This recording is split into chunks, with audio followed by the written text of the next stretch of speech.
যুবক ভাইরা, আজকে 10ই সেপ্টেম্বর সাক্ষী রেখে গেলাম গো বাবা। আজকে 10ই সেপ্টেম্বর সাক্ষী রেখে গেলাম 2022 সালে। 10ই সেপ্টেম্বর আমি তোমাদের সাথে কিশোরগঞ্জের জমিনে বসে, কুলিয়ার সরের জমিনে বসে তোমাদের সাক্ষী রেখে গেলাম। আমার নবী বাবার, আমার মা আয়েশা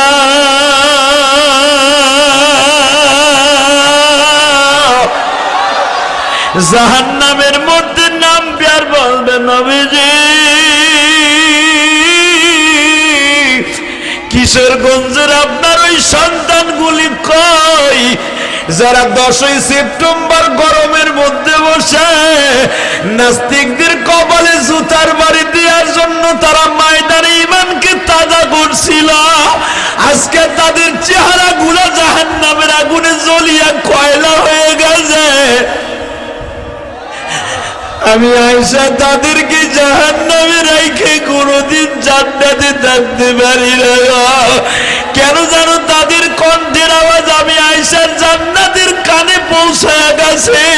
কারণ ইলিয়াসুর রহমান জিহাদির সাথে 10ই সেপ্টেম্বর 2022 সালে, আরে বড় এই গ্রামের নাম কি গো বাবা?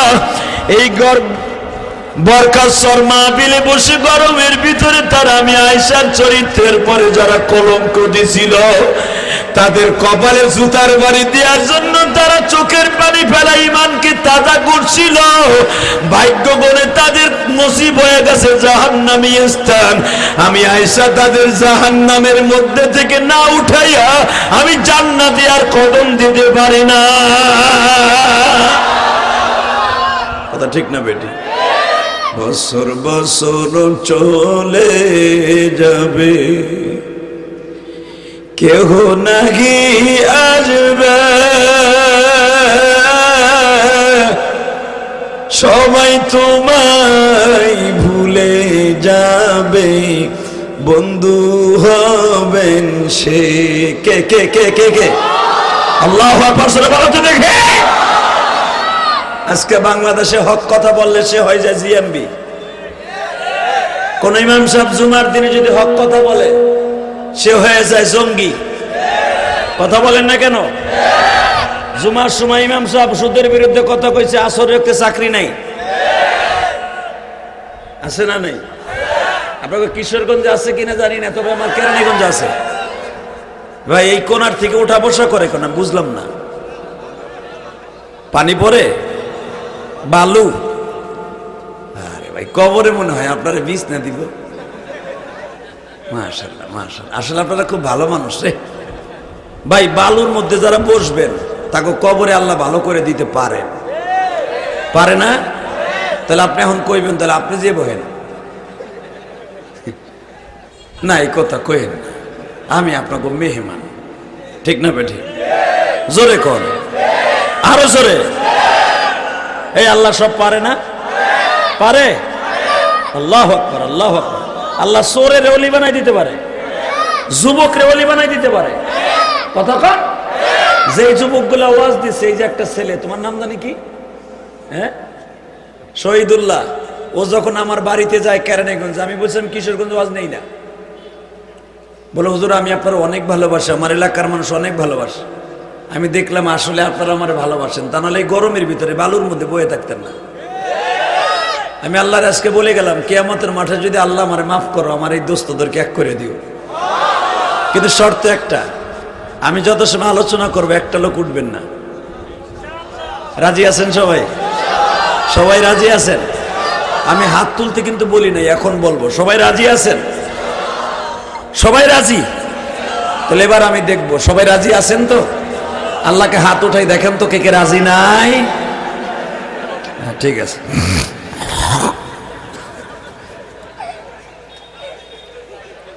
আপনারা রাজি আছেন আমি জানি, ইনশাল্লাহ বলেন। আমরা খুব ভালো মানুষ, কিশোরগঞ্জের মানুষ, যদিও আপনাদের অন্তরের ভিতরে টাকা পয়সা বেশি নাই, কিন্তু আপনাদের মন অনেক ভালো, ইনশাল্লাহ বলেন। তাহলে বাবা এই দুনিয়া একটা স্টেডিয়াম, নেক আমল আর বদ আমল করার জায়গা। আমরা কি নেক আমল করব না বদ আমল করব? যেই ব্যক্তি নেক আমল করবে তার স্থান কোথায়? যে বদ আমল করবে, শোনেন এক চোর, এক আল্লাহর ওলি পকেটে হাত দিছে, টাকাটা টান দিয়ে তুলে ইমাম থানভী রহমতুল্লাহ তার কিতাবে লেখেন, টাকাটা হাত দিছে, আল্লাহর ওলি থাবা দিয়ে হাতটা ধরে বসে, ধরে কই এই কামটা করস কে? কই হুজুর, হুজুর গো পকেটের চোরের পকেট আমাকে পকেট একই তো, আপনাকে পকেট মনে করি আমরা চোরেরা, এটা আমাগোই পকেট। আমি বললাম আল্লাহর ওলি জিজ্ঞেস করছেন, আচ্ছা চোরের পকেট এটা তোগো পকেট মনে করলি কেমনে? কই আমাগো রেজেক আপনাকে পকেটে, আপনারা না নিলে খামু করতে। এখন 2 ফোঁটা চোখের পানি ফেলবেন। আল্লাযী খালাকাল মাউত ওয়াল হায়া লিয়াবলুয়াকুম আইয়ুকুম আহসানু আমালা। বাজান রে, আল্লাহর ওলি ছোট্ট অক্ষরে বললেন, আমার তোমার রিজিক আমার পকেটে না গো বাবা। ওমা মিন দাব্বাতিন ফিল আরদি ইল্লা আলাল্লাহি রিজকুহা। রিজিক আমার পকেটে না, রিজিক কার কাছে? জোরে জোরে জোরে জোরে কার কাছে? মসজিদ কমিটির কাছে রিজিক নয়, সরকারের কাছে আমার রিজিক নয়, আমার রিজিকের মালিক হলেন কে কে কে কে? আল্লাহর ওলি কোরআনের আয়াত শুনায় দিলেন। চোর বলে, হুজুর তাহলে টাকাটা তুলছিলাম ফেরত দিমু না নিয়ে যাবো? নিয়ে যা, দিয়ে দিছে। এখন 2 ফোঁটা পানি বরাদ্দ করবেন।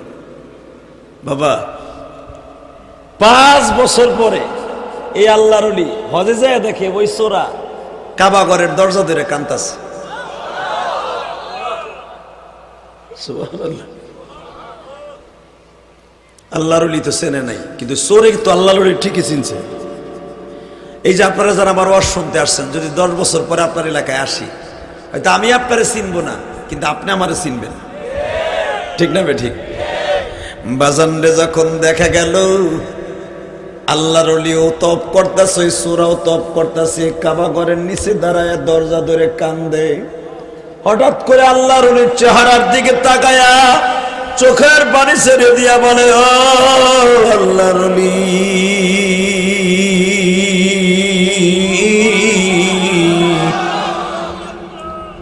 আমারে চিনতে পেরেছেন কি? কে বাবা তুমি? আমি সেই আব্দুল করিম চোরা, পকেটের টাকা হাতে নিয়েও আপনি ফেরত দিতে চাইছিলাম, আপনার কাছ থেকে নিয়ে আসছিলাম, আমি সেই চোর। বাবা তুই চোর, হজে আইলি কেমন এত টাকা খরচ করে? চোরাই বলে, আল্লাহর ওলি, আপনি না বলছিলেন রিজিকের মালিককে? আমি আপনার ওই টাকা কটা নিয়ে ব্যবসায় নামছি। আত্তাজিরুস সুদুকুল আমিন মান নাবিয়িন ওয়াস সিদ্দিকিন। আল্লাহু আকবার বলেন। আপনি না আমার একটা ওসিয়াত করে দিয়েছিলেন, বাবা এই পৃথিবীটা হলো পরীক্ষার জায়গা, কেউ নেক আমল নিয়ে যাবে, কেউ বদ আমল নিয়ে যাবে, কিন্তু রিজিকের মালিক কে? আমি সেদিন থেকে নিয়ত করছি আমি আর চুরি করব না, আল্লাহর এই টাকা দিয়ে আমি সত্য ব্যবসা করব। আমি আপনার টাকার ভিতরে এত বরকত পাইছি, 5 বছরের ভিতরে আমার মাওলা আমারে হজ করার মতো এবিলিটি দান করে দিছে। আল্লাহর ওলি আপনার টাকাটা ফেরত লন। আল্লাহর ওলিদের দিল কিন্তু বাবা আপনার আমার মতো নয়। আল্লাহওয়ালাদের দিল কে নিয়ন্ত্রণ করে? এ যুবক ভাইরা, তোমরা দেখো সরমনে আল্লাহর কুতুব যেখানেই যায়, ফজলুল করিম নে তোমরা যারা দেখছো গো, ওয়াজের মাঠে বয়ে বয়ে চোখ মুছতো আর কাঁদতো, চেহারাটা কিন্তু বেশি সুন্দর ছিল না। মুফতি আমিন রহমাতুল্লাহ আলাইহি বাদাম যেখানে ওয়াজে যাইতো, মাত্র 15 থেকে 20 মিনিট কথা বলতো। আল্লাহর কুতুবের জবানে আল্লাহ এত স্পিরিট দিয়েছিলেন, মাত্র 15 মিনিটের ভিতরে মানুষ আগুনের মতো তেজস্ব হয়ে যাইত। ফজলুল হক আমিন আমিনী যখন, মুফতি আমিনী যখন মাঠে কথা বলতেন, মানুষগুলা পাগলের মতো দাবাইতো। কথা কন না কেন? স্লোগানে স্লোগানে পুরা মাঠ বাবা পাগল বানায় ফেলতো। কারণ কি? তার জবানে কি আছে? বোঝা গেল আল্লাহওয়ালাদের জবানকে নিয়ন্ত্রণ করে।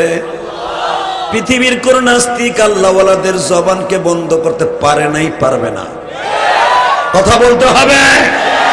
যদি কখনো কেউ আমাদের জবানকে স্তব্ধ করতে আসে, ওই স্তব্ধ হয়ে যাবে। কোরআনের বিরুদ্ধে, আল্লাহর বিরুদ্ধে, বিশ্বনবীর বিরুদ্ধে যেই নাস্তিক কথা বলবে, ওর জবান থেকে বন্ধ করতে কাকে রাজি আছো? দুহাত তুলে আল্লাহকে দেখায় দাও।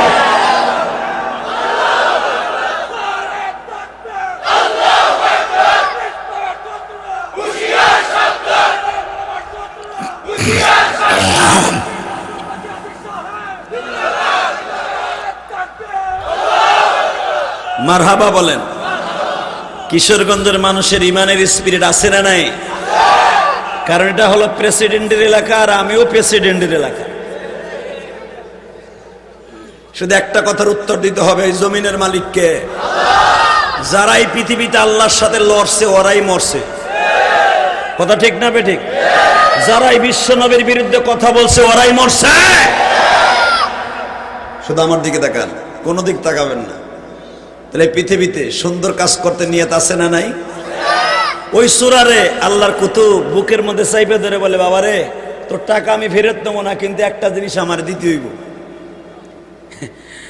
সূরায় কয় আমার কাছে আছেই, বাকি দিমুই কি? বলে তুই কাবা ঘরের নিচে একটা জায়গা আছে, জায়গাটার নাম মুলতাজেম। কি নাম? জোরে কোন? জেলে জিদনে যাবেন মক্কায়, সেদিন আমার কথা মনে করবেন। মক্কার ভিতরে, কাবা ঘরের ভিতরে কয়েকটা জায়গা আছে, যেই জায়গাটায় হাত তোলার সাথে সাথে দোয়া কবুল হয়ে যায়। কাবা ঘরের কেবলই দরজার বাম পাশে, যেখানে আমার নবী কপাল ঠেকাইয়া দোয়া করতেন। পৃথিবীর সব নবীরা যারা হজ করেছে, ওইখানে কপাল ঠেকাই আল্লাহর কাছে কাঁদতেন। ওখানে হাত তুলতে দেরি আছে, দোয়া কবুল হইতে দেরি হবে না। এই মাত্র 2 থেকে 2.5 মাস আগে এই যে মুফতি মনির ইসলাম শরীয়তপুরি কথা বললেন, আমরা একসাথে ফ্যামিলি সহ আমরা উমরা করে আসছি। ওইখানে দাঁড়ায় আল্লাহর কাছে দোয়া করছি, বাবা আল্লাহ এই বছর যত মাহফিলে যাব, আল্লাহর পাগলরা যারা উপস্থিত হবে, সবাইরে তুমি মাফ করে দিবা। বাবা দুনিয়া থাকার জায়গা না, থাকতে পারবো না। ঠিক না বেটি? কি নিয়ে কবরে যাবো, এটা হলো সবচেয়ে বড় জিনিস। শুধু আমার দিকে দেখেন, তুই সূরায় বল, সূরার কাছে আল্লাহর ওলি একটা জিনিস চাইতেছে যে তুই এই মুলতাজামের সামনে দাঁড়ায় আমার একটা কথা বলবি। কি সে কথা হলো এই, তুই বলবি যেন আল্লাহ আমাকে মাফ করে দেয়।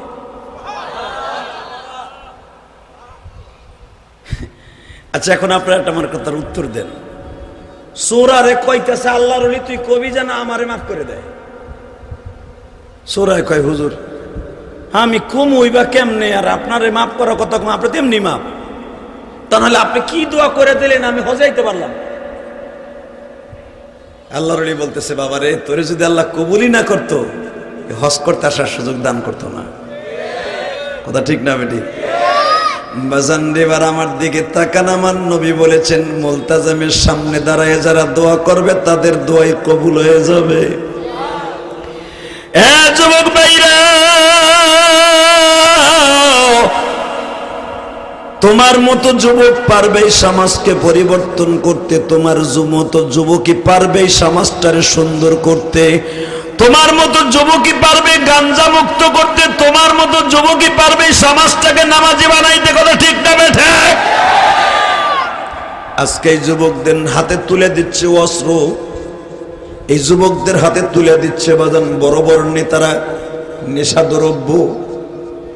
আমি শুধু তোমাদের খেদমতে আরজ করতে চাই, এই পৃথিবীতে আসছি চিরদিন থাকার জায়গা নয়। যদি সুন্দর আমল করে যেতে পারি ডাইরেক্ট বিশ্ব নবীর গাড়িতে জান্নাতে। এই কথাগুলো বুঝাবার জন্যই আমার নবী দুনিয়া আসছিলেন। কথা ঠিক না বেঠিক? নবীরা কিন্তু এই কথাগুলো বুঝানোর জন্যই আসছিলেন। মুসা পয়গম্বর ওয়াজ করতেছে, আল্লাহু আকবার বলেন তো। মুসা পয়গম্বর ওয়াজ করতেছে, ইন দি মিন টাইমে ওয়াজ শেষ, ওয়াজের শেষে উনি মুনাজাত তুলছে, হাত তুলছে, আল্লাহ আমার এই কওমদেরকে আপনি আল্লাহুম্মা হদিনা ফীমান হাদাইত ওয়া আফিনা ফীমান আফাইত আল্লাহুম্মা হদিনা ফী কওম। বিভিন্ন সূরাতে আল্লাহর নবী আল্লাহর পয়গম্বর দোয়া করতেছে। হঠাৎ করে জিবরাইল কানে কানে কয়, হুজুর আপনার এই মজলিসের ভিতরে এমন এক যুবক আছে, ওর কারণে আজকে দোয়া আসমানে যাইব না। নাউজুবিল্লাহ বললেন না? তো মুসা নবী যেই রাগী সে আল্লাহর সাথে মাঝে মাঝে জিহাদ ঘোষণা করত। একদিনকে আল্লাহরে জিজ্ঞেস করে, মালিক তুমি রাগ করো না। আল্লাহ কয়, তোর পরে রাগ করবো মানে কারণ কি? তুই এমন কি কবি যে আমি রাগ হয়ে যাবো? আল্লাহ তুমি গোসা করো না, একটা কথার উত্তর দাও কি? আমি জানি তুমি কিছু খাও না, যদি তুমি খাইতা কি খাইতে? আল্লাহ কয়, কথার তালাশ করে পাস নাই, আমি কি খাইতাম এইটা জিজ্ঞাইতেছ? এইটা জিজ্ঞেস কে? আল্লাহ তুমি যদি যেটা খাইতা ওইটা প্রিয় খাবার আমি জানি, ওইটা আমি খামো।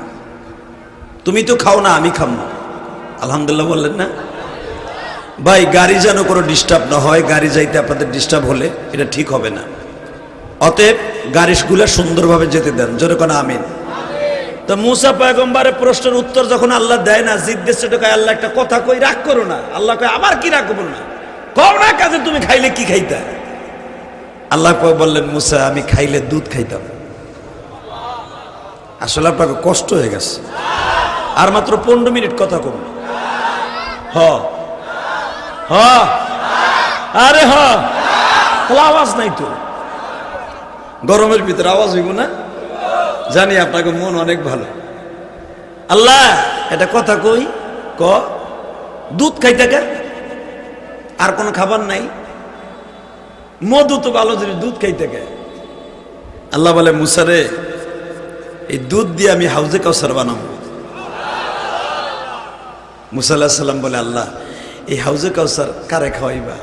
এখন আপনি এত জোরে আওয়াজ দিবেন, কিশোরগঞ্জের কোন ওয়াজ এত জোরে আওয়াজ দেন নাই। আল্লাহ বলেন, এই হাউজে কাউসারটা বানাইয়া তাদেরকে খাওয়াবো যারা উম্মতে মুহাম্মাদি। মুসা আলাইহিস সালামকে আল্লাহ বুঝলাম না, এরা আবার কারা? এরা আবার কোন প্রাণী? কারণ মুসা আলাইহিস সালামের মাঝে আর আমার নবীর মাঝে 3500 বছরের ডিফারেন্স। মুসা আলাইহিস সালামের মাথায়ও নাই উম্মতে মুহাম্মাদের হাউজে কাউসার খাওয়াবা, আর খাইলে তুমি দুধ খাইতা। আল্লাহ পাক আরেকটা কথা বললেন, এ মুসা আমি হাউজে কাউসার কয়েকটা জিনিস দিয়ে বানাবো, তার ভিতরে দুধ, মধু আর আমার রহমতি পানি। আল্লাহু আকবার, আল্লাহু আকবার, আল্লাহু আকবার। মুসা আলাইহিস সালাম বলে, আল্লাহ এই দামি জিনিস দিয়ে তুমি হাউজে কাউসার বানাইবা, আবার উম্মতে মুহাম্মাদের খাওয়াইবা, তো অবশ্যই তারা দামি। এ মুসা তারা শুধু দামি না রে মুসা, আমার নবীর উম্মাত গুলাকে জান্নাতে ঢুকাইবার আগে দুনিয়ার কোন নবীর উম্মাতকে জান্নাতে ঢুকাবো না। মুসা আলাইহিস সালাম বলে, আল্লাহ তাআলা আমি একটা কথা কই, কি? ওই নবীকে যদি তুমি আমার একবার দেখায় দিতা, একটাবার দেখাই দিতা। মুসা দেখতে খুব মন চায়, আপনাকে দেখতে মন চায় না? দেখবেন না আমার নবীরে? দেখবেন সবাই ইনশাআল্লাহ বলেন তো? যদি নবীরে দেখতে হয় একটা কাজ করতে হবে, আমার নবীর বিরুদ্ধে যারা কথা বলবে ওরা জায়গায় পুঁতে ফেলবে। রাজি আসো না? রাজি আসো? একবার লাগে হাত তোলা হয়ে দাও। এই নুপুর শর্মা ভারতে বইয়া আমার নবীর চরিত্র নিয়ে কথা কয়, কথা কন না কেন? নুপুর শর্মা যার চরিত্রটা পুরাটাই ভেজা, কথা বলেন না কেন? নুপুর শর্মা আমার নবীর চরিত্র নিয়ে কথা কয়, আমার নবীর ভিতরে বলে নারীর লোভা ছিল। আমার নবী বলে নারীর লোভের কারণে মা আয়েশারে বিয়ে করছে। নুপুর শর্মা দুনিয়ায় হয়তো তোর বিচার হবে কিনা জানি না, তবে তোর বিচারের কাঠগড়ায় দাঁড়াইবার জন্য অপেক্ষা কর। মোদী সরকার তোর বিচার করবে কিনা জানি না, করবেও না, কিন্তু বিশ্ব সরকার তোর বিচারের জন্য উকিল ব্যারিস্টার ঠিক করে রেখে দিয়েছে। শুধু নুপুর শর্মা নয়, মুসলমান নামে কিছু কুলাঙ্গার আছে, তারাও তাদের সাথে অ্যাড হইয়া আমার বিশ্বনবীর চরিত্র নিয়ে কথা তুলে প্রত্যেকটা বেঈমানের উপহার দেব জুতা দিয়া। কথা ঠিক না বেঠে? তাহলে হাউজে কাউসার পাইবা, নাহলে গোড়ার ডিমও পাইবা না। কষ্ট হইতেছে।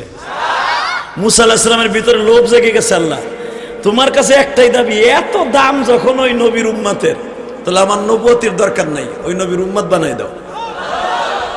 মুসা আলাইহিস সালাম উম্মত হওয়ার লেগে আফসোস করছে, আর আমরা উম্মত হইয়াও একটু বালু পড়তাছে, লাভ দিয়ে উঠতেছে কই মতো। কতক্ষণ নাকি দেখা যাবে এবার যারা নাড়াচাড়া না করবে, বালু পড়ুক, মাটি পড়ুক আর কাদা পড়ুক, যদি আল্লাযী খালাকাল মাউত ওয়াল হায়া লিয়াবলুয়াকুম আইয়ুকুম আহসানু আমালা, যার হাতে মৃত্যু, যার হাতে জান, ভালো কাজ করলে জান্নাত, ওই মালিক এই ভালো কাজটুক করার কারণে যেন আমার বিশ্বনবীর উম্মত হিসাবে হাউজে কাউসারের মালিক বানায় দেয়। একটা লোক লড়াচড়া করবেন না, ইনশাআল্লাহ বলেন। মুসা আলাইহিস সালাম আফসোস করে ফেলেন, আল্লাহ তাহলে আমারে তার উম্মত বানায় দাও, আর তার জীবনে একবার আমারে দেখাইও, একবার দেখাই। আল্লাহ বলেন যা উম্মত হবি, এটাও দরখাস্ত কবুল করলাম। এটা কবুল করলাম কিনা জানি না, কারণ পৃথিবীতে কোন নবীর দরখাস্ত কবুল হয় নাই আমার নবীর উম্মত হওয়ার জন্য। অনলি ওয়ান, একজন নবীর উম্মত হওয়ার জন্য দরখাস্ত কবুল হয়েছিল, ঈসা নবী। উনি দুনিয়া আসবে কিয়ামতের 40 বছর আগে, যেরকম মারহাবা। ইমাম মাহাদির পরে উনি আসবেন। মুসা আলাইহিস সালামের উম্মত হওয়া কবুল হলো না, কিন্তু আমার নবীর সাথে দেখা হইবে, এটা কবুল হইল। বাজানরে মুসা পয়গম্বর হাউজে কাউসারের লুবে উম্মতে মুহাম্মাদের নবীকে দেখার জন্য মুসা নবী বাজান অপেক্ষায় আছে গো।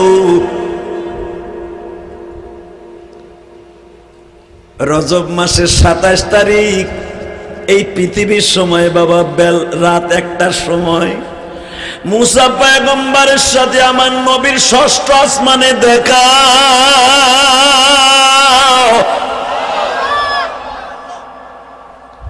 মুসা পয়গম্বরের সাথে যখন 6ষ্ঠ আসমানে দেখা, মুসা পয়গম্বর বিশ্ব নবীর দিকে পাগল হয়ে গেলেন। হাত দুটা বাড়াই দিয়া বলে, নবীজি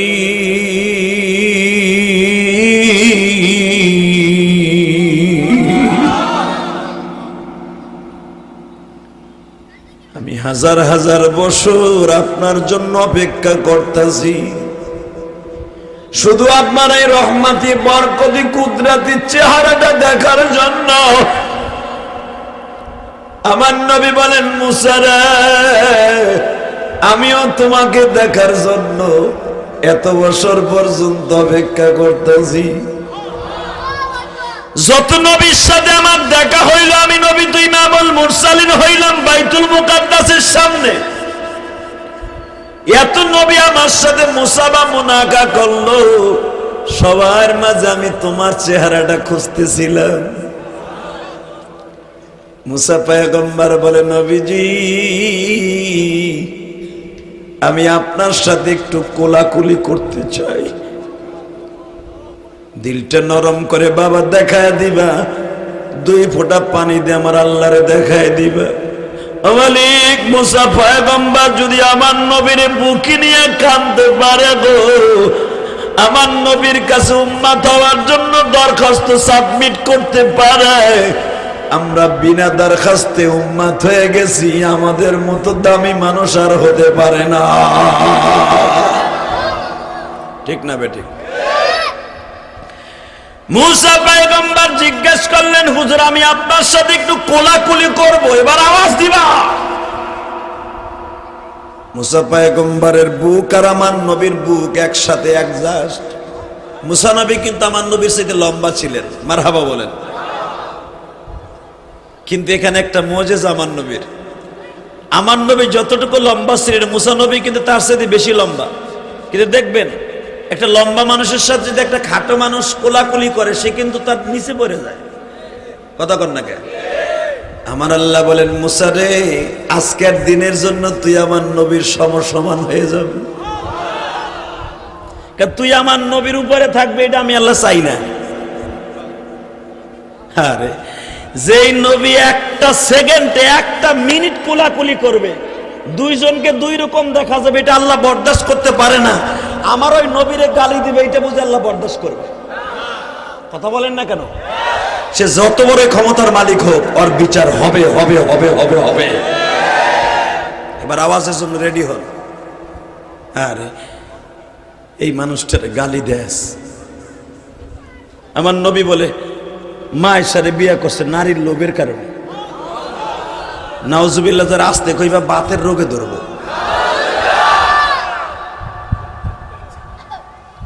এই বেটা, আমার নবী কি মা আয়েশারে বিয়ে করছে নারীর লোভের কারণে? চাবাইছে, কথা কন না কেন? বালিশের তো বাড়ি করে করে সকালবেলা কাপাস তুলের পিছিয়ে আছে না, ওইটা মগা রাত বেড়ে চাবাইছে। এরকম স্বপ্ন আছে না নাই? এটা নবীর স্বপ্ন কি ওইরকম? আল্লাহু আকবার, আল্লাহু আকবার। আমার নবী স্বপ্নে দেখে, এই হাদিস কেন মনে রাখবেন উলামা একরাম, আপনার সামনেও নাস্তিক গুলো আইব যে 6 বছর একটা মেয়ের আমার নবী 53 বছর একটা মানুষকে কেমনে বিয়ে করলো। এইটাই তো নূপুর শর্মার বড় প্রশ্ন। এইটাতে তো তাসলিমা নাসরিনের বড় শয়তান, কথা কন না কেন? এইটাই তো ওরা মিলাইতে পারে না, প্লাসে প্লাসে মাইনাস হয় না, মিলাইতে পারে না।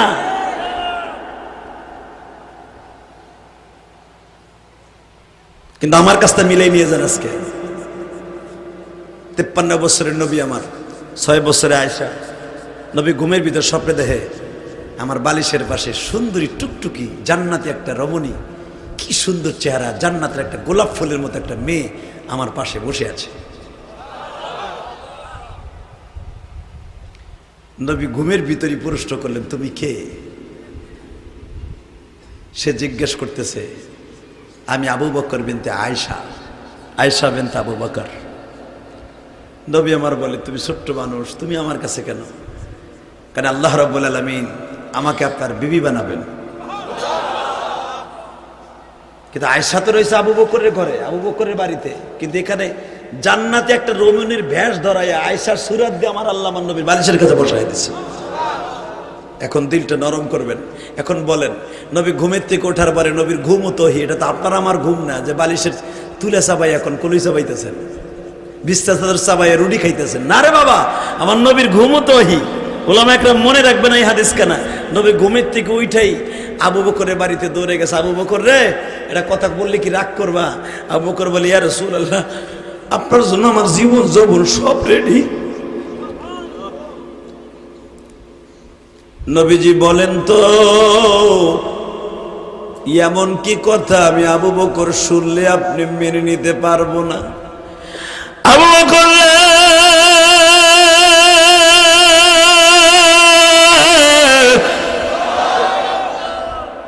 তুমি আমার বাল্য বন্ধু। আবু বকর, তোমার কি মনে আছে 2 বন্ধুই মক্কা নগরীতে একটা রুটি ভাগ করে খাইতাম?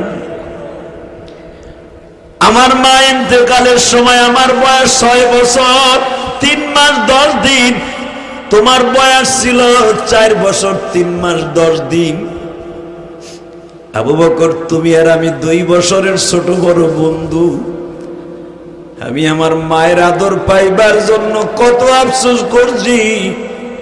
তুমি আমারে গলায় হাত দিয়ে তোমার মায়ের কাছে নিয়ে বলতা, আমার মা মানে বন্ধু মুহাম্মদ তোমার মা। ও আবু বকর, এই দুনিয়ায় মার মতো দরদি কেউ না।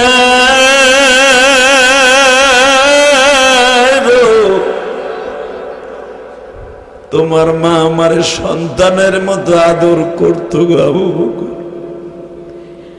আমাকে 2 বন্ধুরই এক প্লেটের মধ্যে তোমার মা খেতে দিত। ও বাজান, আমিও তো আমার নবীর মতো 12 বছর বয়সে মা হারাইছি। আমার ওয়াজ কমিটির ভাইরা আমার মতো কে যেন মা হারাইছে।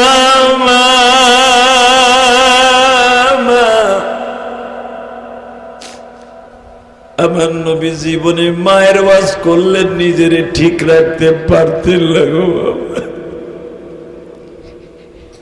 এই পৃথিবীতে মার মতো দরদি কেউ নাই, বাবার মতো বড় বন্ধু কেউ নাই। আমরা যারা আজকে উলামা একরাম স্টেজে ওয়াজ শুনতাছি বাজান, আমরা আলেমরা অধিকাংশ কওমি মাদ্রাসায় পড়ি। যারা কওমি মাদ্রাসায় পড়ছি আমার ভাইরা, অধিকাংশ গরিবের সন্তান। ধনীর সন্তানরা কওমি মাদ্রাসায় সহজে পড়ে না বাবা। বৃহস্পতিবার যখন মাদ্রাসার থেকে বাড়িতে যাইতাম, মা দুঃখিনী কত রং বেরঙ্গের তরকারি পাকাই দিত গো মা। যুবক ভাইরা, তোমরা যারা স্কুল কলেজে পড়ো, তোমরা যারা হোস্টেলে থেকে ঢাকায় পড়ো, এই গ্রামের বাড়িতে যখন আসতা, তোমার মা তোমার কত রং বেরঙের তরকারি পাকায় দিত। আজকে সেই দুঃখিনী মা কবরে ঘুমায় আছে, আর কেউ একটা বার তোমার আমারে ডাকে না। আমার নবী বলেছেন, আবু বকর রে, আমি বিশ্ব নবী তোমার মায়ের আদর পেয়েছি, আমার মায়ের আদর তোমার মায়ের কাছ থেকে পেয়েছি। আবু বকর, তোমার সাথে আমার বাল্য বন্ধুত্বের সম্পর্ক, শুধু একটা কথার আওয়াজ দিবানি আবু বকর, আজ থেকে বন্ধুত্বের সব সম্পর্ক ছিন্ন করে যদি তোমার মেয়ে বিবাহ আমার সাথে দিয়া তুমি যদি আমার শ্বশুর হও, রাজি হইবানি? সুবহানাল্লাহ। তা আসতে কইলেন, আপনার কষ্ট হয়ে গেছে? শেষ করে দেই। তাহলে এবার আওয়াজ দিন দাদা ভাই, আর ওই নাস্তিকগুলোর কপালে জুতার বাড়ি দিয়েন। আবু বকর রে, আমি যে তোমাকে বলছি তুমি আমার আজ থেকে শ্বশুর হইবা, এটা আমার নিজের ইচ্ছা না। আবু বকর উপরেতে পাশ হয়েছে। আবু বকর বলে, আমি জানি আমার নবী উপরের পাশ ছাড়া কোনো কথা বলে না। আবার চাইতে সৌভাগ্যবান আর কে আছে যে আমার বিশ্ব নবীর শ্বশুর হব আমি? হুজুর, আমার মেয়ে হাফসা, আমার মেয়ে আসমা। নবী বললেন, না, তোমার মেয়ে আয়েশা। আবু বকর কিন্তু এইটা দেখে নাই, নবীর বয়স 53 আর আমার মেয়ের বয়স 6, এদিক তাকায় নাই। এই ফ্যানটা কি একটু বাতাসটা আমার দিকে ছেড়ে দেন তো, এটা সরো তো বাবা। আলহামদুলিল্লাহ বলেন, আল্লাহ কবুল করেন। বাবা, গরমের ভিতরে গতকালকে আসলে মাহফিল ছিল ঢাকা, তো এমন একটা জায়গা মাহফিল ছিল, আপনারা শুনলে আশ্চর্য হয়ে যাবেন। আল্লাহু আকবার। এইখানে 102 বছর ধরে গান হয়। গান কত? 102 বছর গান হয়, গান। এখন ওই মাজার কমিটি চিন্তা করছে, এখানে মাজারের সেজদা আর গান যদি বন্ধ করতে হয়, ইলিয়াস রহমান জিয়াদিরে লাগবে। বাবা, এই যে মিডিয়ালারা ছিল, জিজ্ঞেস করেন, আমার জীবনের সবকিছু উৎসর্গ করে দিয়ে আল্লাহরে বলেছি ওয়াজে ওঠার আগে, আল্লাহ এই মাজারে এতদিন সেজদা দিছে, এই মাজারে গাঞ্জা খাইছে, আল্লাহ আমার মুখ দিয়ে এমন কথা তুমি হেদায়েতে কথা বের করে দিবা, এই মাজার কমিটি যেন তওবা করে আজীবনের লেগে এখানে লিখে দেয় মাজারে সেজদা দে হারাম, এখানে গাঞ্জারও আসর মিলবে না, কোনো গান হবে না। এই বছর দিন ওয়াজ হয়েছে, প্রতি বছর ওয়াজ হইব। 102 বছর কোনো ওয়াজ তো দূরের কথা, খালি গান হইতো। গতকালকে সেখানে তারা তওবা করছে এবং লিখে দিছে, আজকেই মাজারের সামনে লিখে দিছে এখানে সেজদা দেয়া যাবে না। তাহলে আমার এই 23 বছর ওয়াজের জীবনে যদি কোনো ভালো কাজ কোনো ওয়াজে হয়ে থাকে, আমি মনে করি এটা আমার জীবনের সবচেয়ে বড় প্লাস পয়েন্ট কাজ। এই কথা বলে না কেন? আমার জীবনে এই গত রাত্রে করে আসছে, এটা হাজার জনতার সামনে ওয়াদা করাইছে কমিটি, এরা নিজেরাই ওয়াদা করছে, ওয়াজ শুনে কানতে কানতে ওয়াদা করছে এখানে আর কোনো সেজদা চলবে না, এবং লেখা দিছে ডাইরেক্ট ওয়ালের সাথে, এবং আর গান হবে না, ওয়াজ হবে এই বছর থেকে। তাহলে এটা কি ভালো কাজ না বাবা? কথা বলেন, ভালো কাজ না? আল্লাহ ওদেরকে আপনি কবুল করেন, যেরকম আমিন। বাবা, যেই জায়গায় কবরের পর সেজদা দেয়া হয় ওইখানে তসবির দানার মতো আল্লাহর গজব নাযিল। এটা গতকালকে আল্লাহ আমার দ্বারা করাইছেন, হয়তো আল্লাহ কবুল করছিলেন, যেরকম মারহাবা। আজকে মাজার কমিটি আমার বেলা 1টার সময় আপনাকে এই ওয়াজে আসার 5 মিনিট আগে ফোন দিয়েছে, হুজুর কি জাদু করে গেলেন কালকে, যারা জীবনে কোনদিন ওয়াজের পক্ষে ছিল না আপনারা আনছি, কত জেহাদ ঘোষণা করছে, জেহাদির ওয়াজ করতে দিব না, মিছিল করব, মিটিং করব, জেহাদির স্টেজ উঠতে দিব না।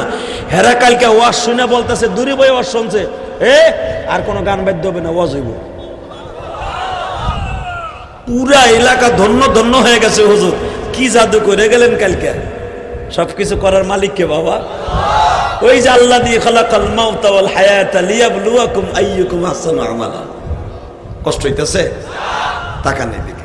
আবু বকর যদি বন্ধুত্ব থেকে আজকে শ্বশুর হয়ে যাও, আবু বকর বলে 1 সেকেন্ডও দেরি না, দৌড়ে গেছে আবু বকর। দৌড়ে যে বিবির কয়, এ উম্মে আব্দুল্লাহ, অর্থাৎ বিবিরই বলতেছে, বলেন গেলেন নবীর দপ্তরে, এত দ্রুত চলে আইলেন, নবী নাস্তা করছে? কারণ নবীর বিবি তো মারা গেছে, নবীর তো এখন পাকায় দেওয়ার মতো কেউ নাই। আবু বকরের বিবি বলতেছে, আমার নবী কি নাস্তা করেছে? কয় হ্যাঁ। এই মেয়ে আবি আব্দুল্লাহ, বলেন এত দ্রুত কেন বাসায় আসলেন? বলে তোমার কপাল খুলিয়ে গেছে রে উম্মে আব্দুল্লাহ। আব্দুল্লাহর মা, তোমার কপাল খুলিয়ে গেছে কেমনে? আল্লাহর নবী আমাকে বলেছে তোমার মেয়ে আয়েশার সাথে বলে নবীর বিবাহ হবে, তুমি শাশুড়ি হইবা, তুমি মেনে নিছিনো। দেখেন বিবিও কত ভালোবাসে গো বাবা। ও নূপুর শর্মা, তোমরা যারা আমার নবীর চরিত্র নিয়ে কথা বলো, এই হাদিস খুলিয়া দেখো, এটা তো বুখারীর হাদিস। আনাস ইবনে মালিক বলেন, আমার নবীর চরিত্র নিয়ে যারা কথা বলে তাদের জন্মের মধ্যে ভেজাল আছে।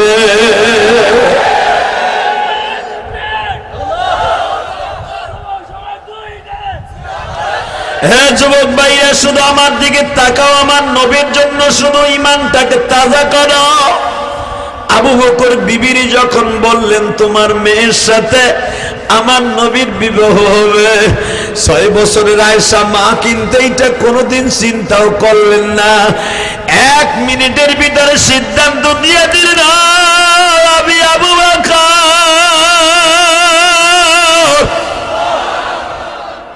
আমি আব্দুল্লাহ, আমি আয়েশারে গোসল করে রেডি করে ফেলাই। এটা যদি আমার মাইয়া হইতো আর কইতো আমার সবিসাব, যদি বেঁচে থাকতেন আর আমার মেয়ের বয়স 10 বছর হইতো আর আমার সবিসাব বিয়ে করতে চাইতো, আমার কাছে এই প্রস্তাব যে লইয়া আইতো আরে শুদ্ধ পিটাইতাম। কথা কন না কেন? হ্যাঁ সেগাই পারছে। কথা কন না কেন? জুনায়েদ বাবুনগরী হুজুর অথবা বাংলাদেশের সবচেয়ে বড় বুজুর্গ, হে যদি কইতো আপনার 10 বছরের মেয়েটারে দিবেন আপনার বিয়া, তোর বুজুর্গর গোষ্ঠী কি লাইবে না, বুড়া বয়সা মারাই বেটার বিয়া বিয়া করে দোকানটা কি? ঠিক না বেঠিক? এটা আমি হইলে কইতাম, আপনিও কইতেন। আর আপনার বউ তো মাইনা নেই, তুই না কইতো ওই বুড়াটারে বেমরুলে কামড়াইছে। ওরে তুই এক পুতার উপরে তার এক পুতা দিয়ে শেষো, যেন বিয়ে করতে মন না চায়। কথা কন না কেন? আর দেখেন আবু বকরের বিবি কি করে, খালি ওয়াজ ওয়াজ এক করে শুনো না, কানের মধ্যে নিয়ে এই বাতিলগুলোর বিরুদ্ধে জিহাদ ঘোষণা করো। যার মাইয়া বিয়া দিছে, যে দিছে, হ্যাঁ গো কোনো টেনশন নাই। টেনশন হলো নূপুর শর্মা, তাসনিমানা সারা, মুফাসসির ইসলাম মুফা, ওই আসাদ। কথা ঠিক না ঠিক? প্রত্যেকটা নাস্তিকের জবাব দেব সুতা দিয়া। এই কিশোরগঞ্জের জবান থেকে পান করো, কোন নাস্তিক যদি আরেকটা নবীর চরিত্রের কথা বলে, অর্থাৎ ভাঙা জবাব দেব সুতা দিয়ে। কাকে রাজি আছো? আল্লাহকে দোয়া তো দেখাই দিল।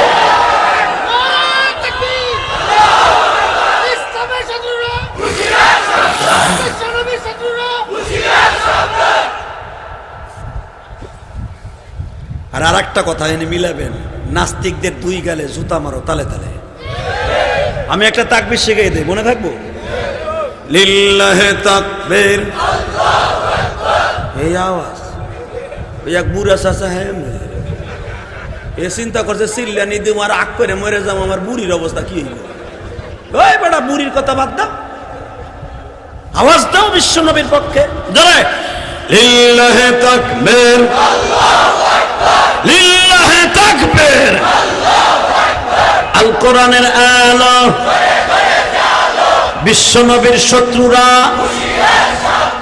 বিশ্ব নবীর শত্রুরা, নাস্তিকদের 2 গালে জুতা মারো তালে তালে। নূপুর শর্মার 2 গালে এইভাবে আওয়াজ দিবে বেটা, তাহলে বোঝা যাবে সত্যিকার ইমানের স্পিরিট আছে। কষ্ট হইতেছে? মাত্র 3 মিনিট। হ আরে গরমের ভিতরে বহাই দেয় পাগল ছাড়া 2 ঘন্টা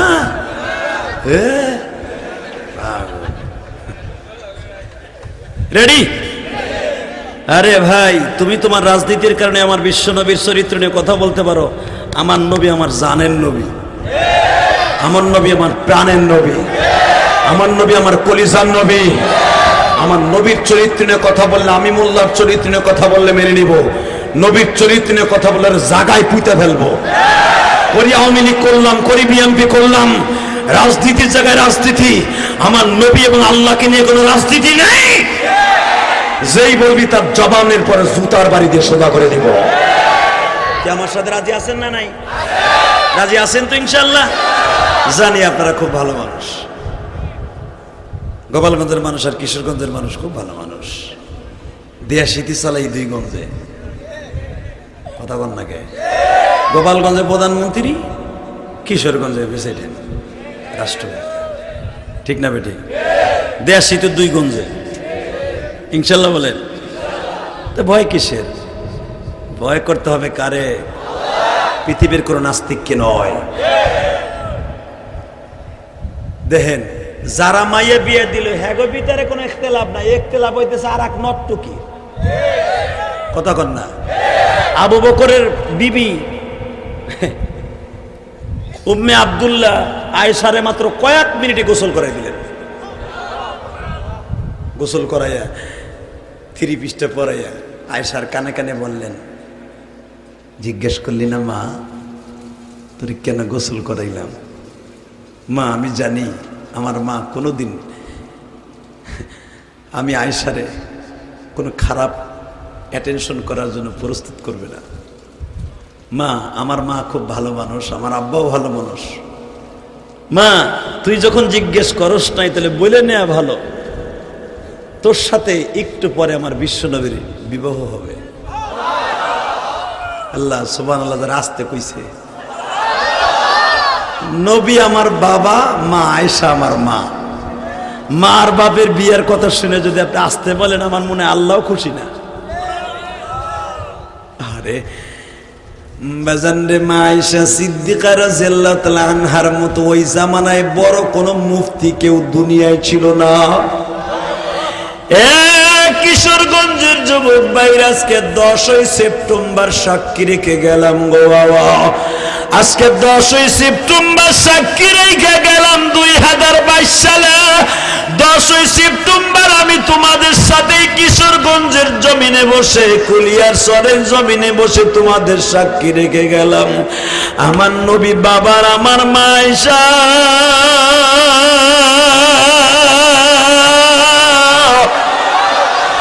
জাহান্নামের মধ্যে নামবে আর বলবে, নবীজি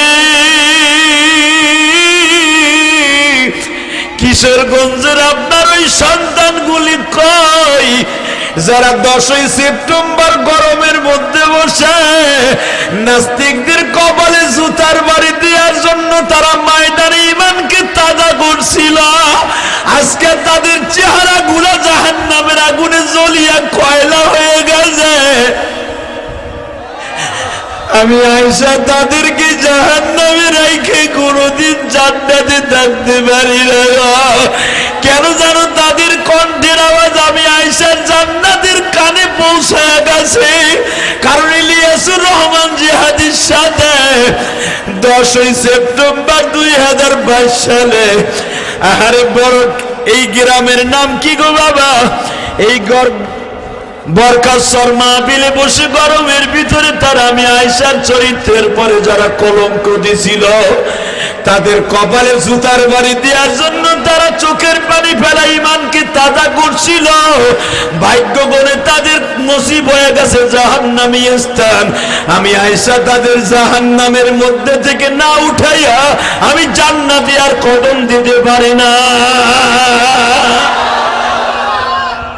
বাবা, ও বাবা যুবক, এটা আমার বাপের বানানো কথা না, এটা আমার বিশ্বনবীর কথা। আমার বিবি আয়েশা আর আমি বিশ্বনবী, আমার আশেকে রাসূল গুলারে জাহান্নাম থেকে বাঁচাইবার জন্য আমি নিজে জাহান্নামে নামবো। আল্লাহ, মা আয়েশা যারে লইয়া জান্নাতে যাবে, ওদের ভিতরে আমার নামটা লিখে দিও, আবার এই গরিব ভাইদের নামটা লিখে দিও। এই চেহারাগুলোকে তুমি মা আয়েশার চোখের সামনে তুমি রানিং ক্যামেরা দিয়ে তুলে দিও।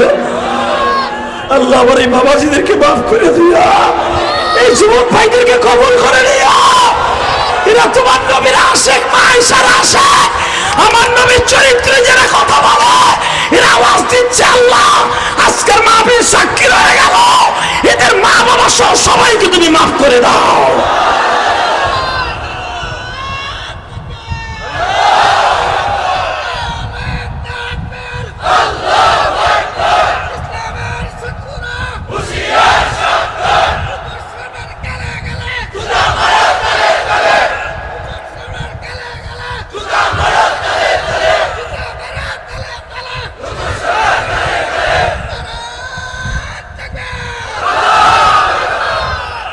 আল্লাহ কবুল করেন। শুধু নূপুর শর্মা না, বাংলাদেশে কিন্তু দেখবেন অনেক নূপুর শর্মার মতো অনেক তার খালাতো বোন মামাতো বোন আছে। কয়েকটা নর্তকী দেখেন না, কয়েকদিন আগে পোশাক নিয়ে কথা বলে, ও বিলাস গালে দেয়।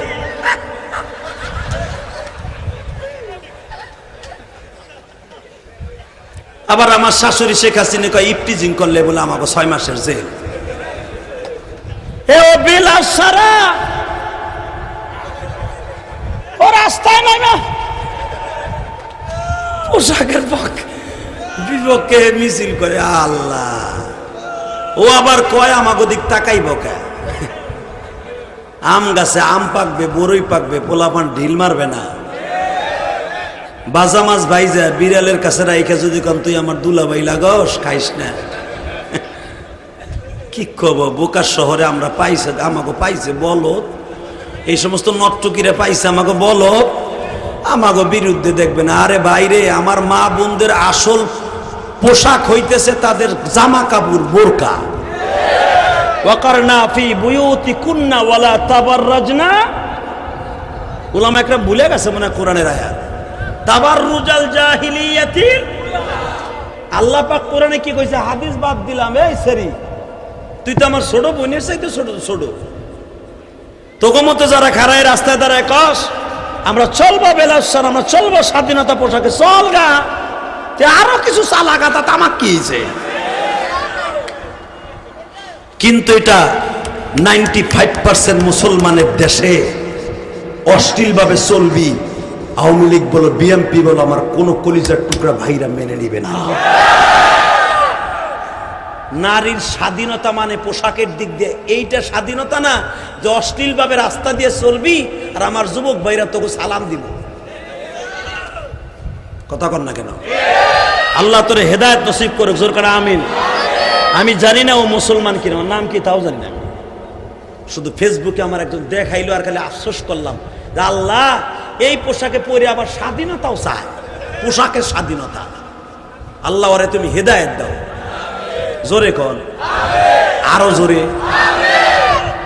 আবার আমার যুবক ভাইকে দোষ দেয়, এরা ইফটিজিং করে। যেই কটার নাম সে বেলাউসারা রাস্তায়, পুলিশের উচিত ছিল গরম পানি দিয়া একবারে রাস্তাতে কুত্তা পিডান পিডান উচিত ছিল। যেটা শাহজালাল আমানির দেশ, এটা তালপিগলাদের দেশ, না সরমায় আল্লাহর কুতুবের দেশ, না শশিন আল্লাহর কুতুবের দেশ।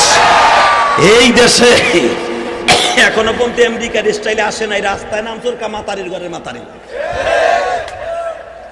এখনো পর্যন্ত আমার প্রধানমন্ত্রী মাথায় কাপড় দিয়ে বক্তৃতা দেয়, এখনো বিরোধী দল নেত্রী মাথায় কাপড় দিয়ে বক্তৃতা দেয়।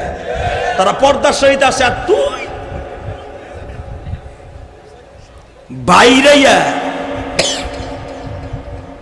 আল্লাহ হেফাজত করেন, জোরে কানা আমিন। আরো জোরে কানা আমিন। কি ভাই, তারা যে এই পোশাকে প্রতিবাদ করছে, পোশাকের পক্ষে, এটা কি আপনি মাইনে নিবেন? হ্যাঁ, আল্লাহ আমাদের হেফাজত করুক, জোরে কানা আমিন। মাত্র 3 মিনিট আপনাদের সামনে আমি কথা বলবো। ইন দি মিন টাইমে আবু বকরের বিবি মেয়েকে সাজাইয়া 1 মিনিট দেরি করে নাই, তাড়াতাড়ি লয়ে যান। এখন আয়েশা বলে, আমি মা আমার এখানে কথা আছে, এখন কানবেন। আয়েশা বলে, মা আমার এখন কথা আছে। কি?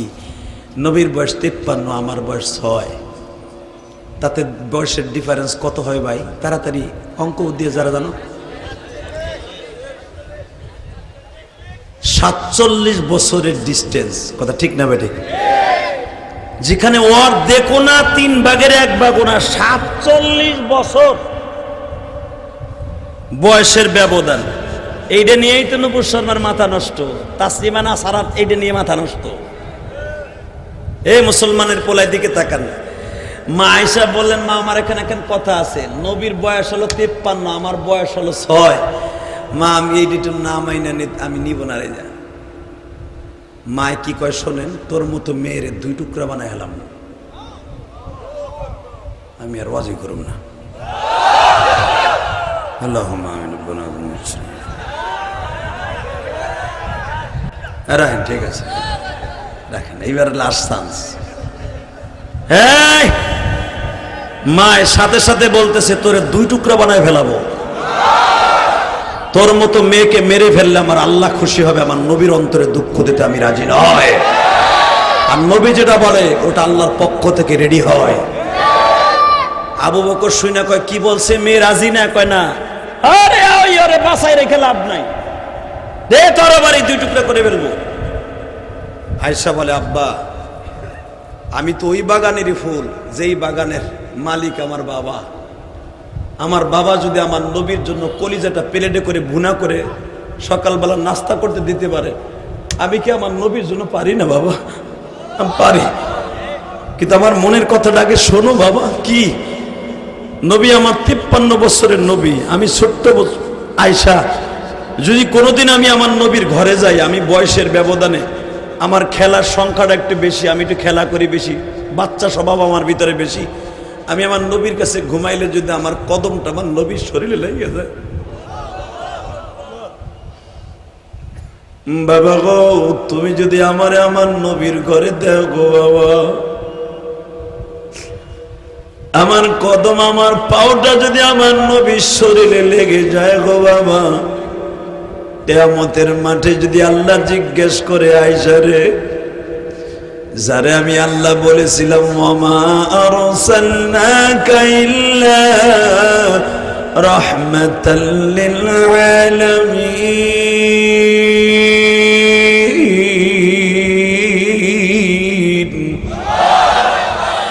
ইয়া আইয়ুহান নাবিয়্যু ইন্না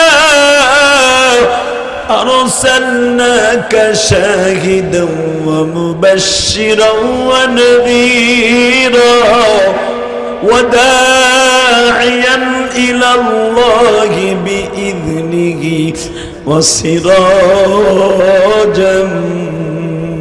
মুনীরা।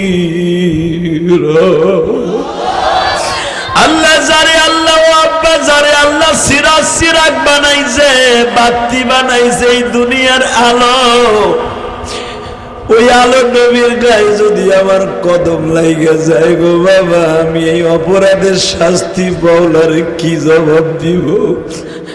আবু বকর চোখের পানি ছেড়ে দিয়ে বলে, মা আমি তো তোরে শুধু উপরেরটা দেখছি, ভিতরেরটা দেখি নাই। আমি রাজি আছি যদি আমার নবী বলে আমার আয়েশার সব অপরাধ আমি নবী মাফ করে দিব।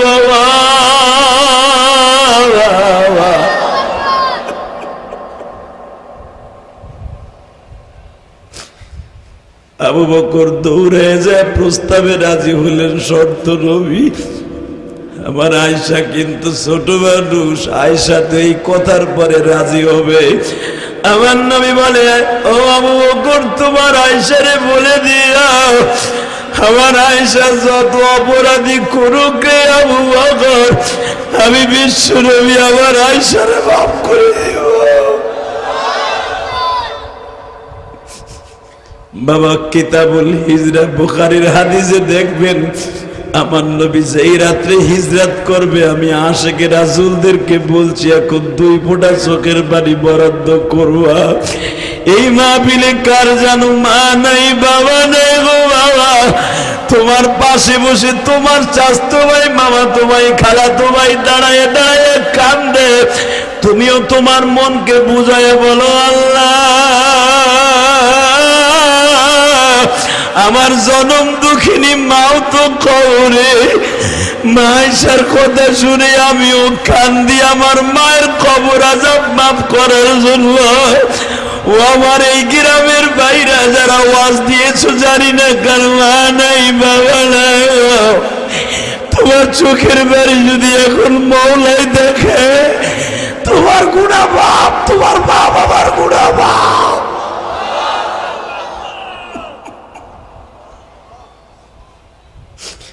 হিজরাতের রাত্রে যখন আমার নবী বাবা আয়েশার কাছ থেকে বিদায় নেয়, 6 বছরের আয়েশা, আয়েশাটা রুমাল বাইর করে দিয়া নবীর হাতে দিয়া বলে, নবীজি হিজরাতের রাতে আমি আপনারে কিছু দিতে পারলাম না, এই রুমালটা দিয়ে দিলাম। এই রুমালের ভিতরে লেখা দেখবেন, আমি সুন্দর সুতা দিয়ে লেখছি, ভুলেন না আমায়। নবীজি আপনি আর আব্বা হিজরাতের পরে এই মক্কার জালিমগুলো আমাদের বাড়ি অ্যাটাক করবে, হয়তো আমি আয়েশা আর মদিনায় আপনার সাথে দেখা হবে কিনা জানি না। আল্লাহ মাজিদুল হক বুখারীর শরার মধ্যে লেখছে, দেখবা কিতাবুল হিজরার মধ্যে এরম একটা রুমাল দিয়া বলে, রুমালের মাঝখানে লেখে আছে, বলেন না আমায় নবীজি। বাজান এই রুমালটা নবীর হাতে দিয়ে বলছিলেন, হিজরাতের সময় আপনার শরীরে যত ঘাম আসবে আমি আয়েশার এই রুমাল দিয়ে ঘামগুলা মুছবেন। কিয়ামতের মাঠে যদি আল্লাহ জিজ্ঞেস করে, আয়েশা তুমি আমার নবীর হিজরাতের সময় কি দিয়েছিলা, আমি আমার রুমালটা আল্লাহর কাছে হাজির করে দিয়ে বলবো, এই রুমালের মধ্যে আপনার নবীর শরীরের ঘাম লেগে আছে। আমার নবী আয়েশাকে বলেছিলেন, দেখেন কত আদরের আয়েশা, সেই আয়েশার কোনো ইখতিলাফ নাই। আজকে আমাদের এই শেষ জামানায় এসে আমার নবীর নিয়ে মাথা ব্যথা, যারাই নবীর চরিত্র নিয়ে কথা বলবো প্রত্যেকটা নাস্তিকের উপহার দেব আমরা আশিকে রাসূল জুতা দিয়া। আল্লাহু আকবার, আল্লাহু আকবার। বাবা বিয়ে হয়ে গেল, জোরে কান মারহাবা। বিয়ে করে কিন্তু মা আয়েশাকে নিয়ে নবী বাসর করে যায় নাই, ঘর করে নাই। আপনারা উলামা একরাম জানেন, 6 বছর বয়সে বিয়ে হয়েছে, 9 বছর বয়সে আমার নবী মা আয়েশাকে ঘরে নিছে। এই 6 বছর, এই 3 বছর পর্যন্ত মা আয়েশা যা বলছে, ওই যে শর্ত ছিল, আমার আয়েশা খেলাকে বেশি ভালোবাসে। নবী আয়েশাকে একদিন ঘরের মধ্যে যায় দেখে কাপড় দিয়া আয়েশা ছোট্ট ছোট পুতুল বানাইছে। মারহাবা বললেন না? তো নবী জিজ্ঞেস করছে, আয়েশার বয়স তখন 9 বছর, আয়েশা এগুলো কি তাকের উপর সাজাই রাখছো? বলে, হুজুর আমি পুতুল বানাইছি কাপড় দিয়া। দেখবেন আজ থেকে আরো 10-15 বছর আগে আমার বোনেরা যখন ছোট্ট ছিল পুতুল বানাইতো কাপড় দিয়া, পুতুলের বিয়া হইতো। কতক্ষণ নাকি মা আয়েশা ওই পুতুল বানাইয়া তাকে সাজায় রাখছে। নবী বললেন, আয়েশা এই পুতুল যেই ঘরে থাকে ঘরে ফেরেশতা ঢোকে না। আয়েশা একটা কথা কও, কি আজ থেকে আর বানাইবা না? মা আয়েশা বলে, আমার নবী আমার প্রাণের স্বামী না করছে, আমি আর কোনোদিন পুতুল বানাম না। তো বোঝেন, এই হাদিসের দ্বারা বোঝা যায় আমার নবী আয়েশারে কত উৎসাহ দিছে, কত ভালোবাসা দিছে, কত ভালো। আয়েশাকে নিয়ে আমার নবী রাতের অন্ধকারে বাগানের মধ্যে দৌড়দৌড়ি করছে, আয়েশা একটু মোটা হয়ে যাইতেছে, দৌড়দৌড়ি করছে। এই ভালোবাসাটা কেন দিছে জানেন? ওই যে শর্ত লাগানো ছিল, আমি আয়েশা খেলাকে ভালোবাসি, আমি আয়েশাকে একটু দৌড়দৌড়ি ভালোবাসি, চঞ্চল মেজাজের লোক। বাজান আমার নবী আয়েশাকে বিয়ে করলেন, আয়েশার ভিতরে কোনো ইখতিলাফ নাই। ইখতিলাফ এখন লাইগে গেছে, দরদ লাইগে গেছে নাস্তিক গমনে। কথা ঠিক না বেঠিক? আল্লাহু আকবার জোরে বলেন তো। এই মা আয়েশা বলেন, একটা রাত্র আমার নবীর চেহারা না দেখলে আমার মনের মধ্যে ভালো লাগতো না। আয়েশা বলেন, রাতের অন্ধকারে যখন আমার নবী ঘরে ঢুকতেন, আমি রুমাল সেলাই করতাম, টুপি সেলাই করতাম, আমার নবীর শরীরের আলো দিয়ে আমি সুই আমার হাত থেকে পড়ে গেলে তালাশ করে বের করতাম। এত সুন্দর নবী আমার, আজকে মুসা পয়গম্বরের সাথে সপ্ত আসমানে দেখা। আল্লাহু আকবার বলতে হবে। মুসা পয়গম্বর আমার নবীকে বাজান রে পিঠের মধ্যে যখন কোলাকুলি করতে যায় হাত দিছে, এখন দেখতেছে আমার নবীর পিঠের মধ্যে বাবা কতগুলা দাগ দেখা যায়। জিজ্ঞেস করলেন, ইয়া রাসূলুল্লাহ আপনার এই পিঠের মধ্যে এত সুন্দর এতগুলা দাগ কিসে? গোস্তগুলা উঠিয়া রইছে। আবার নবী কাঁদে আর কয়, মুসারে এইগুলা হলো তায়েফের মাঠের যুবকদের মাইরের আঘাত কমছে।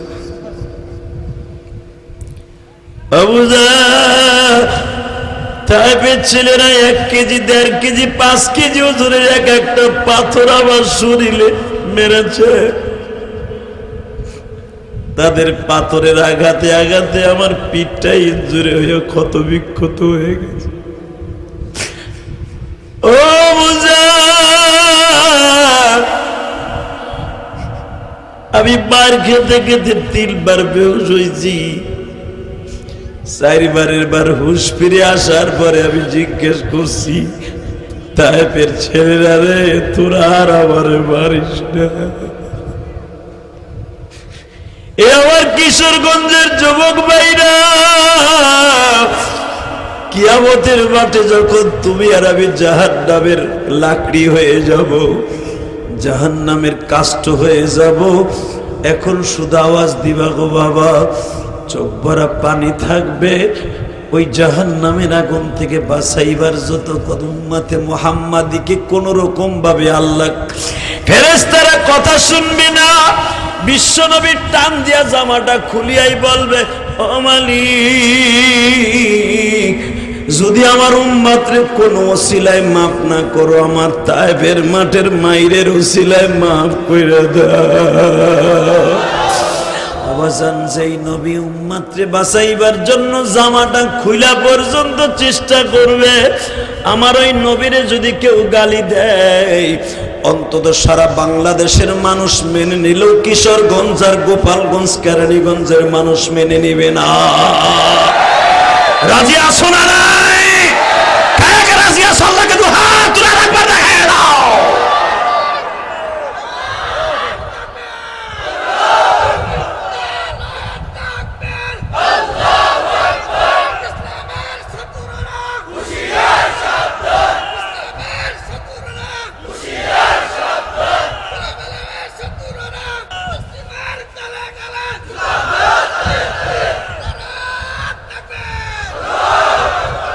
আল্লাহ কবুল করেন, জোরে করে আমিন বলেন। এই জমিনের মালিককে ওই আল্লাহ আছে না? আছে। আল্লাহু আকবার বলতে হবে জোরে। যুবক ভাই, আমার সাথে ওয়াদা দিবি, মোনাজাত করার আগে একটা যুবক এখান থেকে মার ছাড়বি না, ইনশাল্লাহ বলেন ভাই। আমার দাড়িবাগা বাজানরা একটা ওয়াদা দেন। কিশোরগঞ্জে ও বহুত বছর পরে আসছে, আমি কিন্তু সহজে কিশোরগঞ্জে প্রোগ্রাম নিতে চাই না, বহুত বরের পরে আসছে। আপনারা এই গরমের ভিতরে যারা প্যান্ডেলে জায়গা হয় নাই, দাঁড়িয়ে আছেন, এই হাজার হাজার মানুষের সাথে আমি ওয়াদা দিয়ে গেলাম, যদি কিয়ামতের মাঠে আল্লাহ কোনো ওসিলায় মাফ না করে, আজকের এই গরমের ভিতরে বসাটাকে কেন্দ্র করে আল্লাহ মাফ করে দিতে পারে। পারে কি পারে না বাবা? আমার এই নবী যদি নাজাতের জন্য এত কষ্ট করতে পারে, শুধু ওই নবীর পক্ষে একটা আওয়াজ দিয়ে বলবা, এ কিশোরগঞ্জের যুবক, জীবনে সব মেনে নিব, সব মেনে নিব। চাউলের দাম আরো বাড়ুক তাও মানবো, পেঁয়াজের দাম বাড়ুক মানবো, আলুর দাম বাড়ুক মানবো, কেরাসিনের দাম আরো বাড়ুক তাও মানবো, ডিজেল পেট্রোল মোবিল সব বাড়ুক মানবো। আমার নবীর ইজ্জত আঘাত করলে এটা মেনে নিব না। আর উলামা একরাম যদি এই পক্ষে কথা বলে, তাদের মুখ চেপে রাখেন না, দেশে গজব নেমে আসতে পারে। শুধু আপনাদের খেদমত আরজ করব, আমার এই নবী বলে গেছেন, 3টা কাজ যদি আমার উম্মত করে, আমি তার জান্নাতের জামিনদার হয়ে গেলাম। 1 নম্বরে তারা 5 ওয়াক্ত নামাজ ঠিক মতো পড়বে। কারা কারা পড়বেন দেখে আল্লাহকে হাত উঁচা করে দেখান তো। আল্লাহ তুমি দেখো না কেন কিশোরগঞ্জবাসী রে, ওয়াদা করেছে নামাজ তারা পড়িবে, ওয়াদা করেছে নামাজ তারা পড়িবে। আল্লাহুম্মা আমিন বলেন। নামান 2 নম্বর শর্ত, আমার বিশ্বনবী বলেছে, ও সাহাবীরা তোমরা কি একটা কাজ করবা? জি ইয়া রাসূলুল্লাহ। তোমাদের যাদের মা বেঁচে আছে, প্রতি ওয়াক্তে মার চেহারার দিকে তাকায় একটা কবুল হজের সওয়াব তোমার অ্যাকাউন্টে জমা করবা। এক সাহাবী বললেন, হুজুর আমি যদি মিয়াতা মাররা, আমি যদি 100 বার তাকাই, নবী বললেন মাররা ওয়াহিদ হজ, একবার তাকাবা একটা হজ, 100 বার তাকাবা 100 বার হজ। তোমাদের মা বাবা আছে না ভাই? এখানে তো অনেকে বাপরে সাথে নিয়ে ওয়াজে আসছেন, আছে না? আসো দাদা ভাই, আয় আমি তোর দুটো পাও ধরবো, আয় আমি তোর দুটো পাও ধরবো। তোর বাপ যদি সাথে নিয়ে আজকে মাহফিল আইসে থাকোস, আমি কসম করে বললাম তোর বাবার দিকে খালি একবার মুখটা ঘুরাইয়া বাবার দিকে তাকায় দেখ তোর বাবা কই বসে আছে। যদি এই মাঠে বসেও বাবার দিকে একবার নেক নজরে তাকাস, একটা কবুল হজের সোয়াব লইয়া বাইতে যাবি।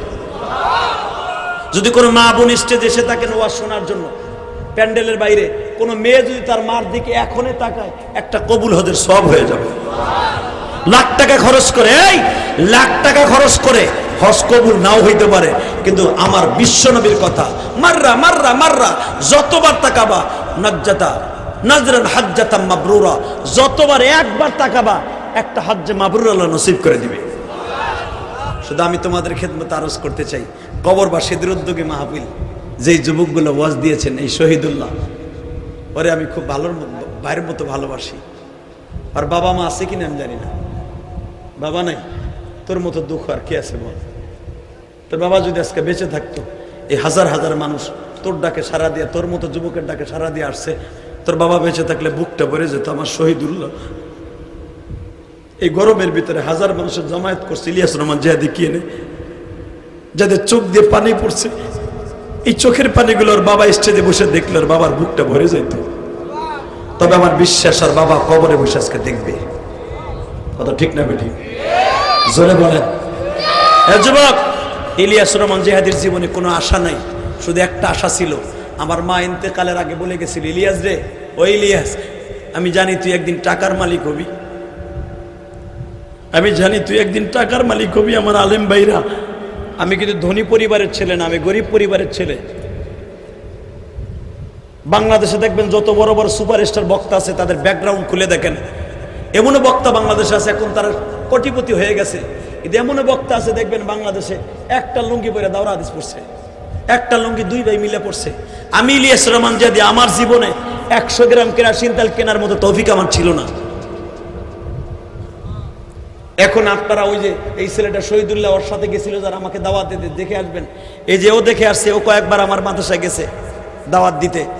আমি আপনাদের দোয়ার বাদৌলতে 1,20,00,000 টাকা দিয়ে মসজিদের জায়গা কিনছি, কারো কাছ থেকে 20টা টাকাও আমি নেই নেই।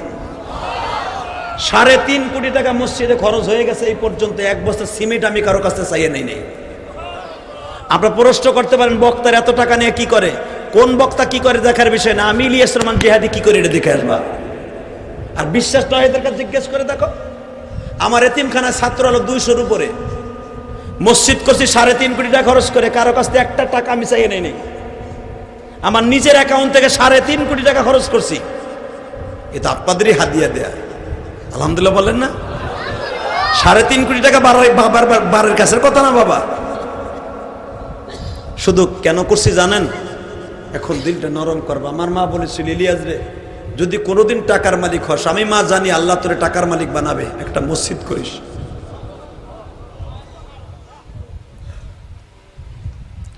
বাজানরা, আমি আমার মায়ের ওসিয়াত পালন করতে যে কেরানীগঞ্জের জমিনে শহীদুল্লাহ দেখছে, মৌলানা সাহেব দেখছে।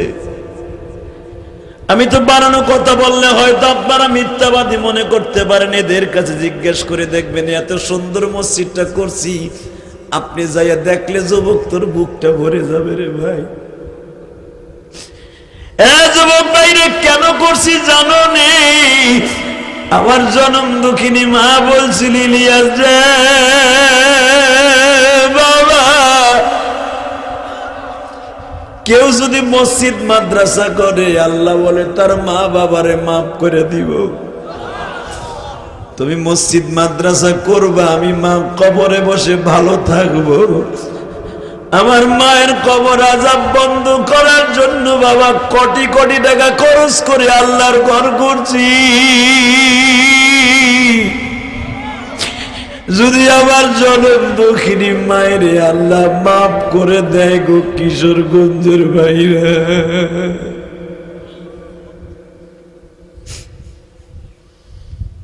আজকে আমার মা কবরে, যদি আমার মা দেখতে পারি ইলিয়াস মসজিদ করছে, আমার মা কত আনন্দ পাইতো গো বাজার। আজকে মা সব কষ্ট বুকে লইয়া কবরে মাটির নিচে ঘুমিয়ে যায়। আপনারা শুনলে আশ্চর্য হয়ে যাবেন, আমার একটা আপন ভাগ্নি আজকে পানিতে পড়ে মারা গেছে বাবা। আজকে আমি যখন ওয়াজে রওনা দিব তার 15 মিনিট আগে টেলিফোনে খবর আসলো, বাড়ি হলো তাদের বাগেরহাট, আমার নিজের আপন ভাগ্নি। চিন্তা করলাম যদি এখন গাড়ি নিয়ে বাগেরহাটের দিকে রওনা দেই, কিশোরগঞ্জের মানুষ বলবে বক্তারা বাটপা। ওই জানাজা বাদ দিয়া বাবা আমার ফ্যামিলির লোকদেরকে আমার ওয়াইফরে পাঠায় দিছি, জানো ওই দেশের মানুষ খারাপ না বলে।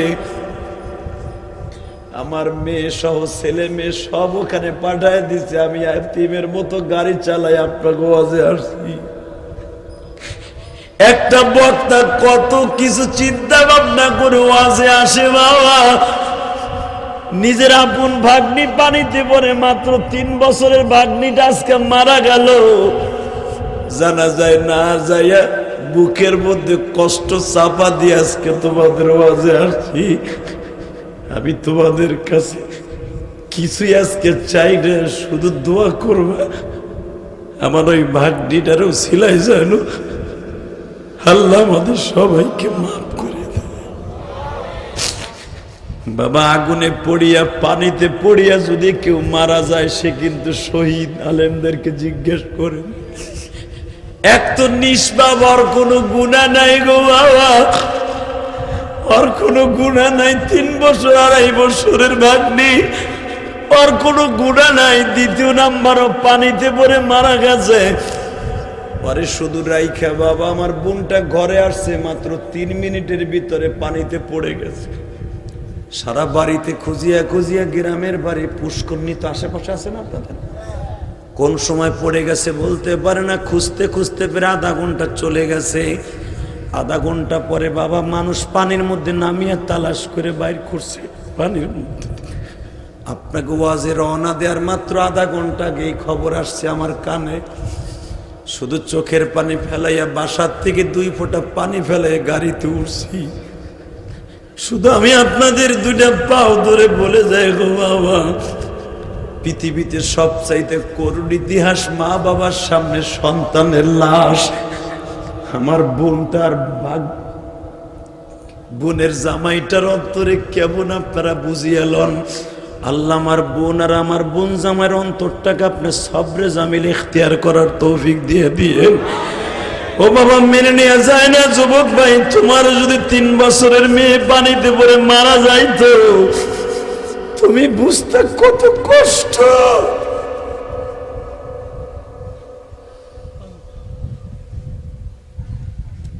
আমি দোয়া করে যাই আল্লাহ এই ক্ষত বিক্ষত অন্তর দিয়ে আমার ভাইদের জন্য একটা দরখাস্ত দিয়ে গেলাম। আজকের মাহফিলে বসে যাদের চোখে পানি পড়ছে সবাইকে আপনি মাফ করে দেন আল্লাহ। আল্লাহ আমার এই ভাগ্নিটার উসিলে আজকে মাফ করে দেন আল্লাহ। আল্লাহ তুমি ওর কবরটা, ওর মা, ওর তো কোনো গুনাহ নাই, ও তো এমনি জান্নাতে যাবে। এক তো শহীদ হয়েছে আর এক তো নিষ্পাপ মাসুম বেগুনাহ। আল্লাহ ওর উসিলাই মাহফিলে সবাইকে মাফ করে দিও আল্লাহ। আল্লাহ আমি গুনাহগারকে আমার মাকে মাফ করে দিও আল্লাহ। তুমি আমাদের সবাইকে মাফ করে দাও বাবা। আমি যদি আপনাদের এখন বন্ধু বানাই, আমার সাথে বন্ধুত্ব করবেন না? করবেন আপনারা? আমি আমার বাবাকে নিয়ে 2013-14 সালে আব্বাকে নিয়ে হজ করছি, আলহামদুলিল্লাহ বলেন। যখন হজ করি বাবা, আমার জানা আছে যে আমার বাবার কাছে যদি আমি মাপ না চাই আমার হজ কবুল হইব না। কাবাঘরের সামনে দাঁড় করে আমি ইলিয়াস রহমান জেহাদি আমার আব্বার পা দূরে জড়াই ধরে বলছিলাম, আব্বা আপনি আমার মাপ না করলে আমার হজ হইব না।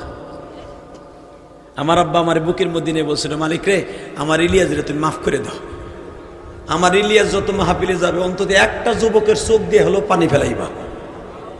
যুবক ভাই, এই যে তোমরা যে কানলা হাসলা, এটা আমার বাবার দোয়া, আমার জন্ম দুঃখী মার দোয়া। আমি তোমাদের সাথে বন্ধুত্ব করব। আজ থেকে তুমি আমার বন্ধু, আর জীবনে তোদের সাথে দেখা হোক না বা হোক আমার যুবক ভাইরা, কিয়ামতের মাঠে আমি তোর বন্ধু বলে ডাক দিব। দাদা ভাই বাজান, আমি আপনাদেরকেও বাবাজি বলে ডাক দিব।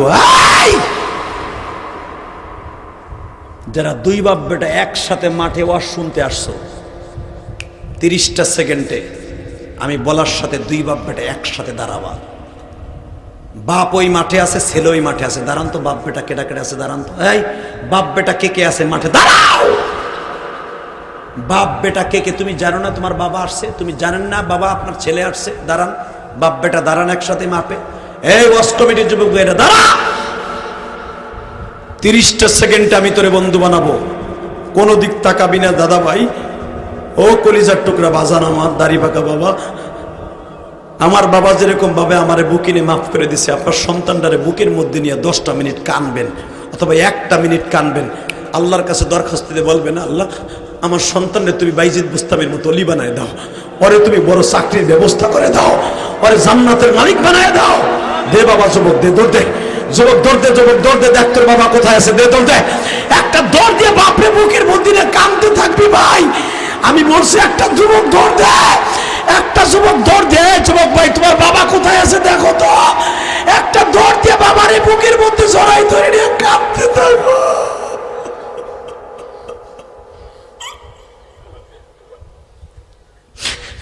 যুবক ভাই তোমার বাবা নাই, এখনো টাইম আছে, দৌড় দে বাবা। এই বাবা আপনার সন্তানের বুকে জড়াই ধরেন, কাঁদতে থাকেন দুই বাপ বেটা। আল্লাহ তুমি চাইয়ে দেখো বাবা ছেলেকে, বাবা ছেলে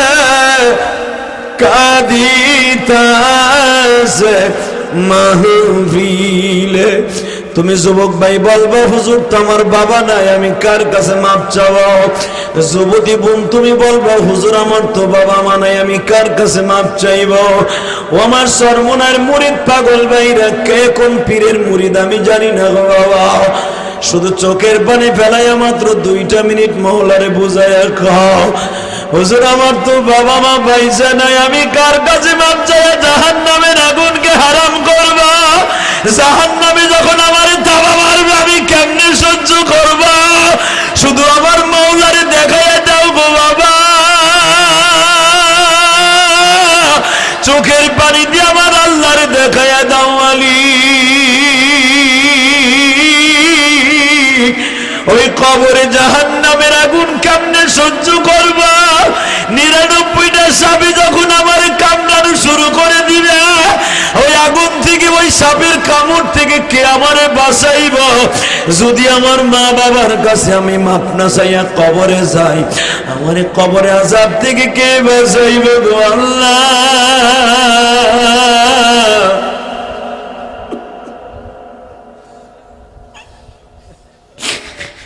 এই যে শহীদুল্লাহ আজকে বাবারা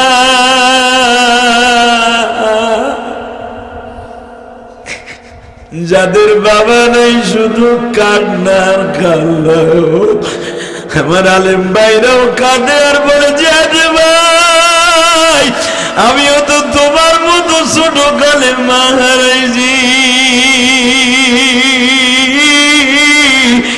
কত দামি দামি জিনিস খাই বাবা।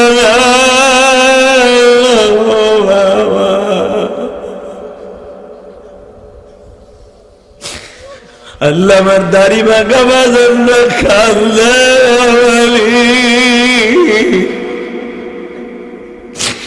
এদের চোখের পানির খাতিরে এই মাহফিল কাজকে কবুল করো আল্লাহ। আমার ডাইনে বামে কান্নার আওয়াজ,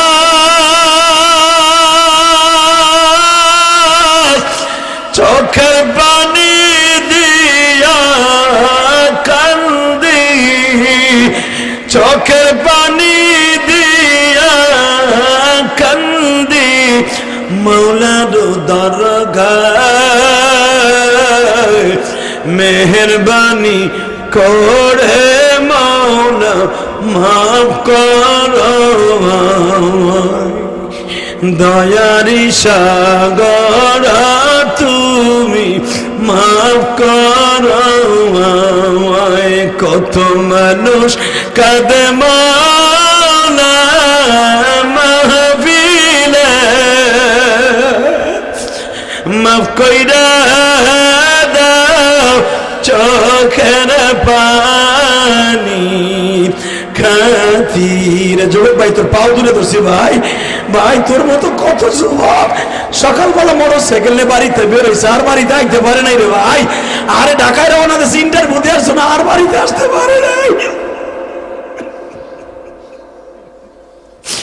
কত ফেসবুকে দেখো যুবক গাড়ি অ্যাক্সিডেন্টে ডেলি যুবক মারা যাইতেছে ভাই। তোর জীবনের কোন আমল কবুল না হলে আজকে তোর চোখের পানি কবুল হবে ভাই। তোর পাও তুলে ধরছি, কোন যুবক এখানে নাই। তোর বাপ এই মাঠে আছে পাগলের মতো দৌড় দিত ভাই। তোর বাপে জড়াই ধরে দাঁড়াই পরে দুই বাপেটা কাঁদতে থাকতো যদি বলো শুধু এই মাঠে আমার বাবা নাই, আমার বড় ভাই আছে। ও দাড়ি ভাগা বাবা, একটা যুবক যদি আর একটা যুবক, এক মুসলমান যদি আর এক মুসলমানের বুকি নিয়ে কান দেন, বিশ্ব নবী বলে দুজনের চোখের পানির খাতিরে আল্লাহ দুজনকে মাফ করে দেয়। ও পীর সাহেবের মুরিদ ভাইরা, সরমনের মুরিদ ভাইরা, এক ভাই আর এক ভাইয়ের বুকি নিয়ে কান তো দাঁড়াও তো, ও তোমায় দে ডাক দে, মাওলারে ডাক দে।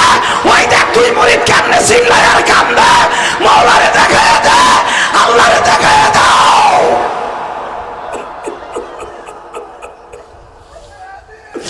এই মাওলারে দেখায় দাও।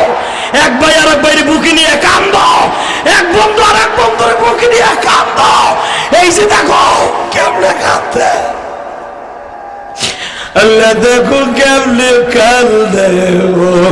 আল্লাহ তোমার কাছে যদি চোখের পানি দামে, এই যে এক পাগল তার বাইরে তালাশ করে, তার বন্ধুরে তালাশ করে, মাহফিলের মাঝখানে দুই বন্ধু এখনো ঘুমায় আছে, দুইজনে বেহুশ হয়ে পড়ে আছে। আল্লাহ যে চোখের পানি তোমার কাছে যদি ভালো লাগে, এদের চোখের পানির খাতিরে মাফ করবা। আল্লাহ এদের সকলকে তোমার পাগল বানাইয়া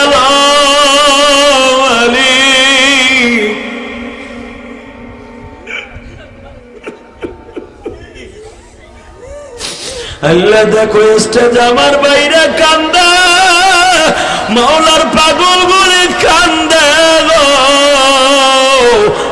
আল্লাহ তুমি দেখো যুবকরা দাঁড়ায় দাঁড়ায় কাঁদে। আমি ইলিয়াসুর রহমান জেহাদি কয়দিন বাঁচবো জানি না, এই আমার আলেম ভাইরা পাশে বসে আছে কয়দিন বাঁচবে জানি না। আল্লাহ আমার আলেম ভাইরা যারা মাদ্রাসার শিক্ষক, মসজিদের ইমাম সাহেব, আল্লাহদের চোখের পানির খাতিরে পুরা মাজমা কবুল করে নাও। আল্লাহ আজকে 10 সেপ্টেম্বরের মাহফিলে কবুল করা।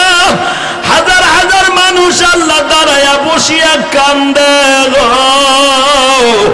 আমি তোমাদেরকে আল্লাহর কাছে রাইখা গেলাম।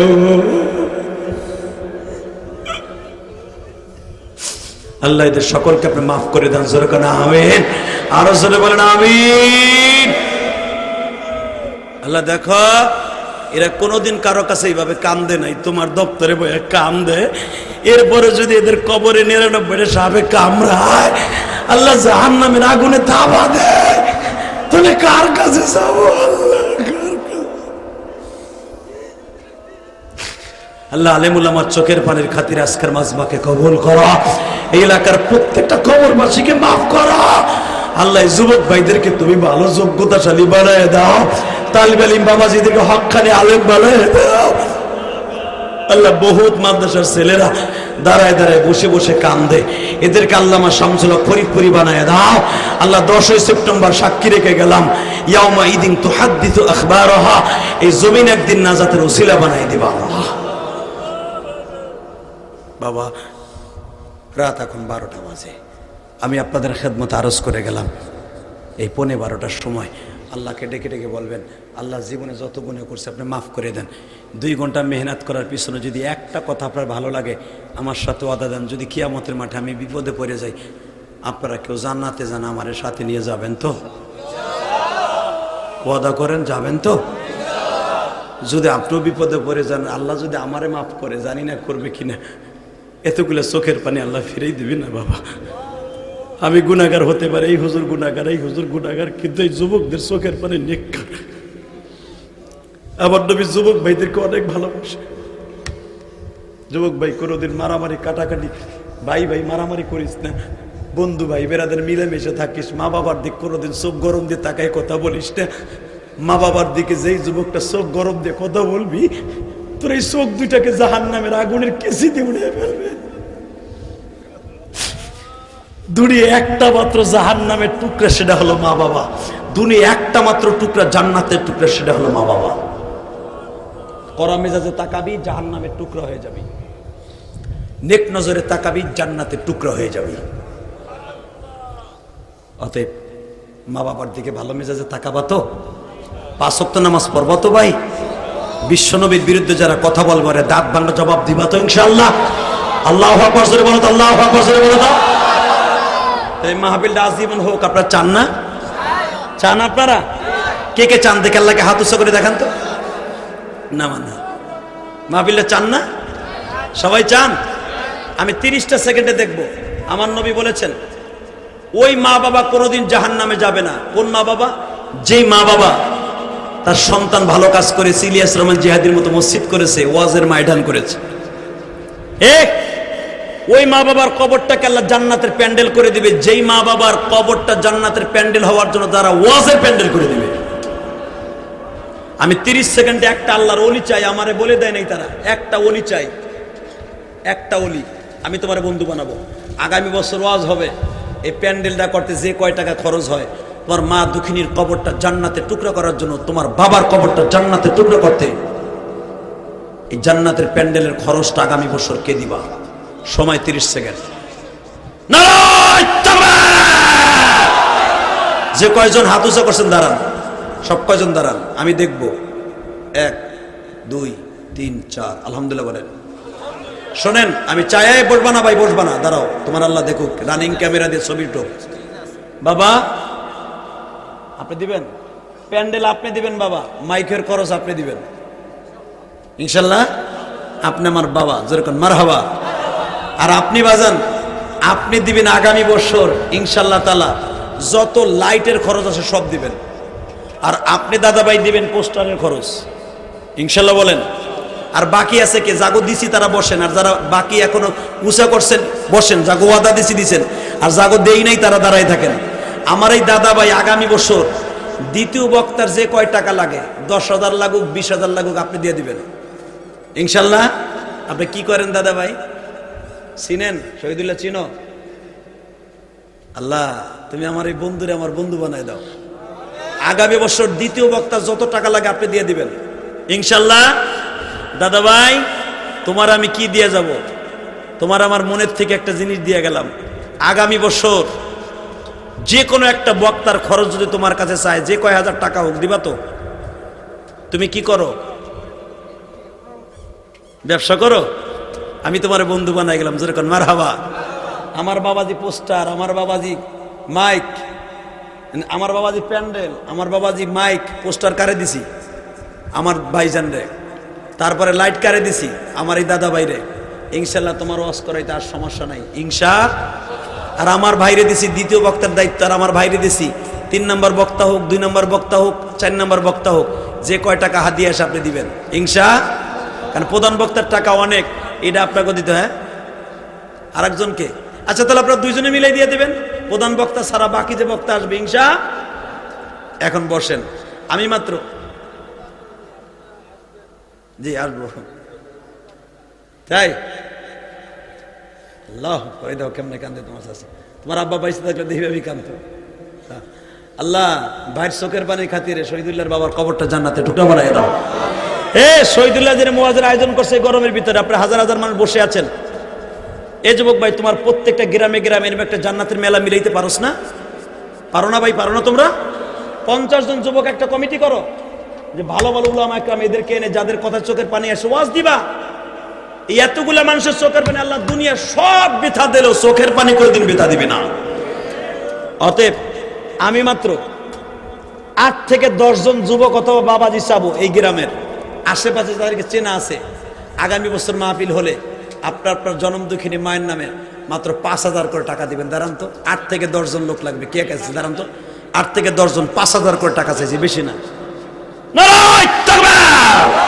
5,000 করে চাইছে, হাত উঁচা করেন। 8 থেকে 10 জন, বেশি না। 8 থেকে 10 জন, 5,000, বেশি না। আপনি দিবেন টাকা? 1 2 3 4 5 6 7 8 9 10 11 12 13 14 যেরকম মারহাবা দাঁড়ায় থাকেন। 14 জন, 14 পাশে কত হয়? বাংলাদেশের এমন কোন সুপারস্টার বক্তা নাই যে তোমরা আনতে পারবা না। প্যান্ডেল হয়েছে, মাইক হয়েছে, লাইট হয়েছে, পোস্টার হয়েছে, সব হয়েছে, বক্তার প্রধান বক্তা সহ সব হয়েছে, তাহলে ওয়াজ হতে পারে না? তো যারা আপনারা ওয়াদা দিচ্ছেন, দিবেন তো বাবা? দিবেন তো ইনশাল্লাহ? ওয়াদা আছে না বাবা? গতকালকে যেখানে ওয়াজ করছি বিশ্বাস করেন, কারণ ওটা তো মাজারের ওয়াজ, ওটা ছিল উরুস মাহফিল, সেইটারে বানাই দিয়েছে জান্নাতের টুকরা। আলহামদুলিল্লাহ বলেন। তো একটা যুবক লাভ দিয়ে দাঁড়ায় বলে, হুজুর এখানে কোটি কোটি টাকা আমাদের ব্যাংকে আছে, এই মাজারের টাকা। এক ওয়াজ কমিটির যুবক লাভ দিয়ে দাঁড়ায়, হুজুর আমি বাংলাদেশের এমন কোনো গান জানাই আমি খাই নাই। আজকে জুনায়েদ বাগদাদির ওয়াজ শুনে আমি কাঁদছি। কালকে জুনায়েদ বাগদাদির ওয়াজ করছি। সে যদি ওলি হইতে পারে, সেও তো নেশা করছিল। জুনায়েদ বাগদাদি কিন্তু নেশা করছিল। সে যদি জগৎ বিশ্ববিখ্যাত ওলি হইতে পারে, হুজুরে আমি ওয়াদা দেব, আমি কি করলে পাবেন? আমি বললাম তোমার ইচ্ছা। বলে হুজুর আপনি না কইছেন আমার মা দুঃখিনীর কবর আযাব মাফ করার জন্য আমি মসজিদ করছি, আপনার মায়ের মসজিদে হুজুর আমি আমার পকেটে টাকা নাই, 2000 টাকা দিছি হুজুর, আমার মা জানো আপনার মার সাথে জান্নাতে যায়। ওই যুবকের কথা আমি বলতে পারি না, আজকে সারাদিন ওর কথা মনে করছি আর কাঁদছি। আল্লাহু আকবার বলতে পারো না? তো আমি জানতাম না যেখানে আমার ভক্ত আছে। আমি ঘুমায় আসছিলাম, ঘুমের থেকে উঠছি, একটা যুবক বলে হুজুর আমার বাড়ি বাজিতপুর। বাজিতপুর কত দূর? বলে হুজুর আমি কুলিয়ারচর দোকানদারি করি হুজুর। আমি জানি আপনি মসজিদ করছেন, আপনার মসজিদ আমি 1 বস্তা সিমেন্টের দামে 500 টাকা দিলাম। ওই যুবকটা এখানে দিয়া দোয়া চাইছে, এর সামনে বসে আছে। আমি জানি আমি আপনাদের কাছে দোয়া চাই, আপনাদের কাছে আমার মসজিদ করার জন্য টাকা চাই না, দোয়া চাই। কিন্তু যেই যুবকটা আমার মসজিদে দিছে, আল্লাহ ওর মাকে তুমি আমার মার সাথে মাফ করে দিও। আল্লাহু আকবার। আল্লাহ আমার মায়ের সাথে আমার বাবাজির মাকে মাফ করে দিও, যেরকম আমিন। এ বাবা ইলিয়াসুর রহমান জিহাদির জীবনে সবচেয়ে বড় পাওনা হলো এইটা যে আমার মায়ের মসজিদে দিছে, জান্নাতের ফয়সালা আল্লাহ করতে পারে কি পারে না? আমি কিন্তু কাউকে বলি নাই দিতে। কি বাবা এটা কি? আরেকটা কথা বলে দিয়ে যাই, আল্লাহর শুকর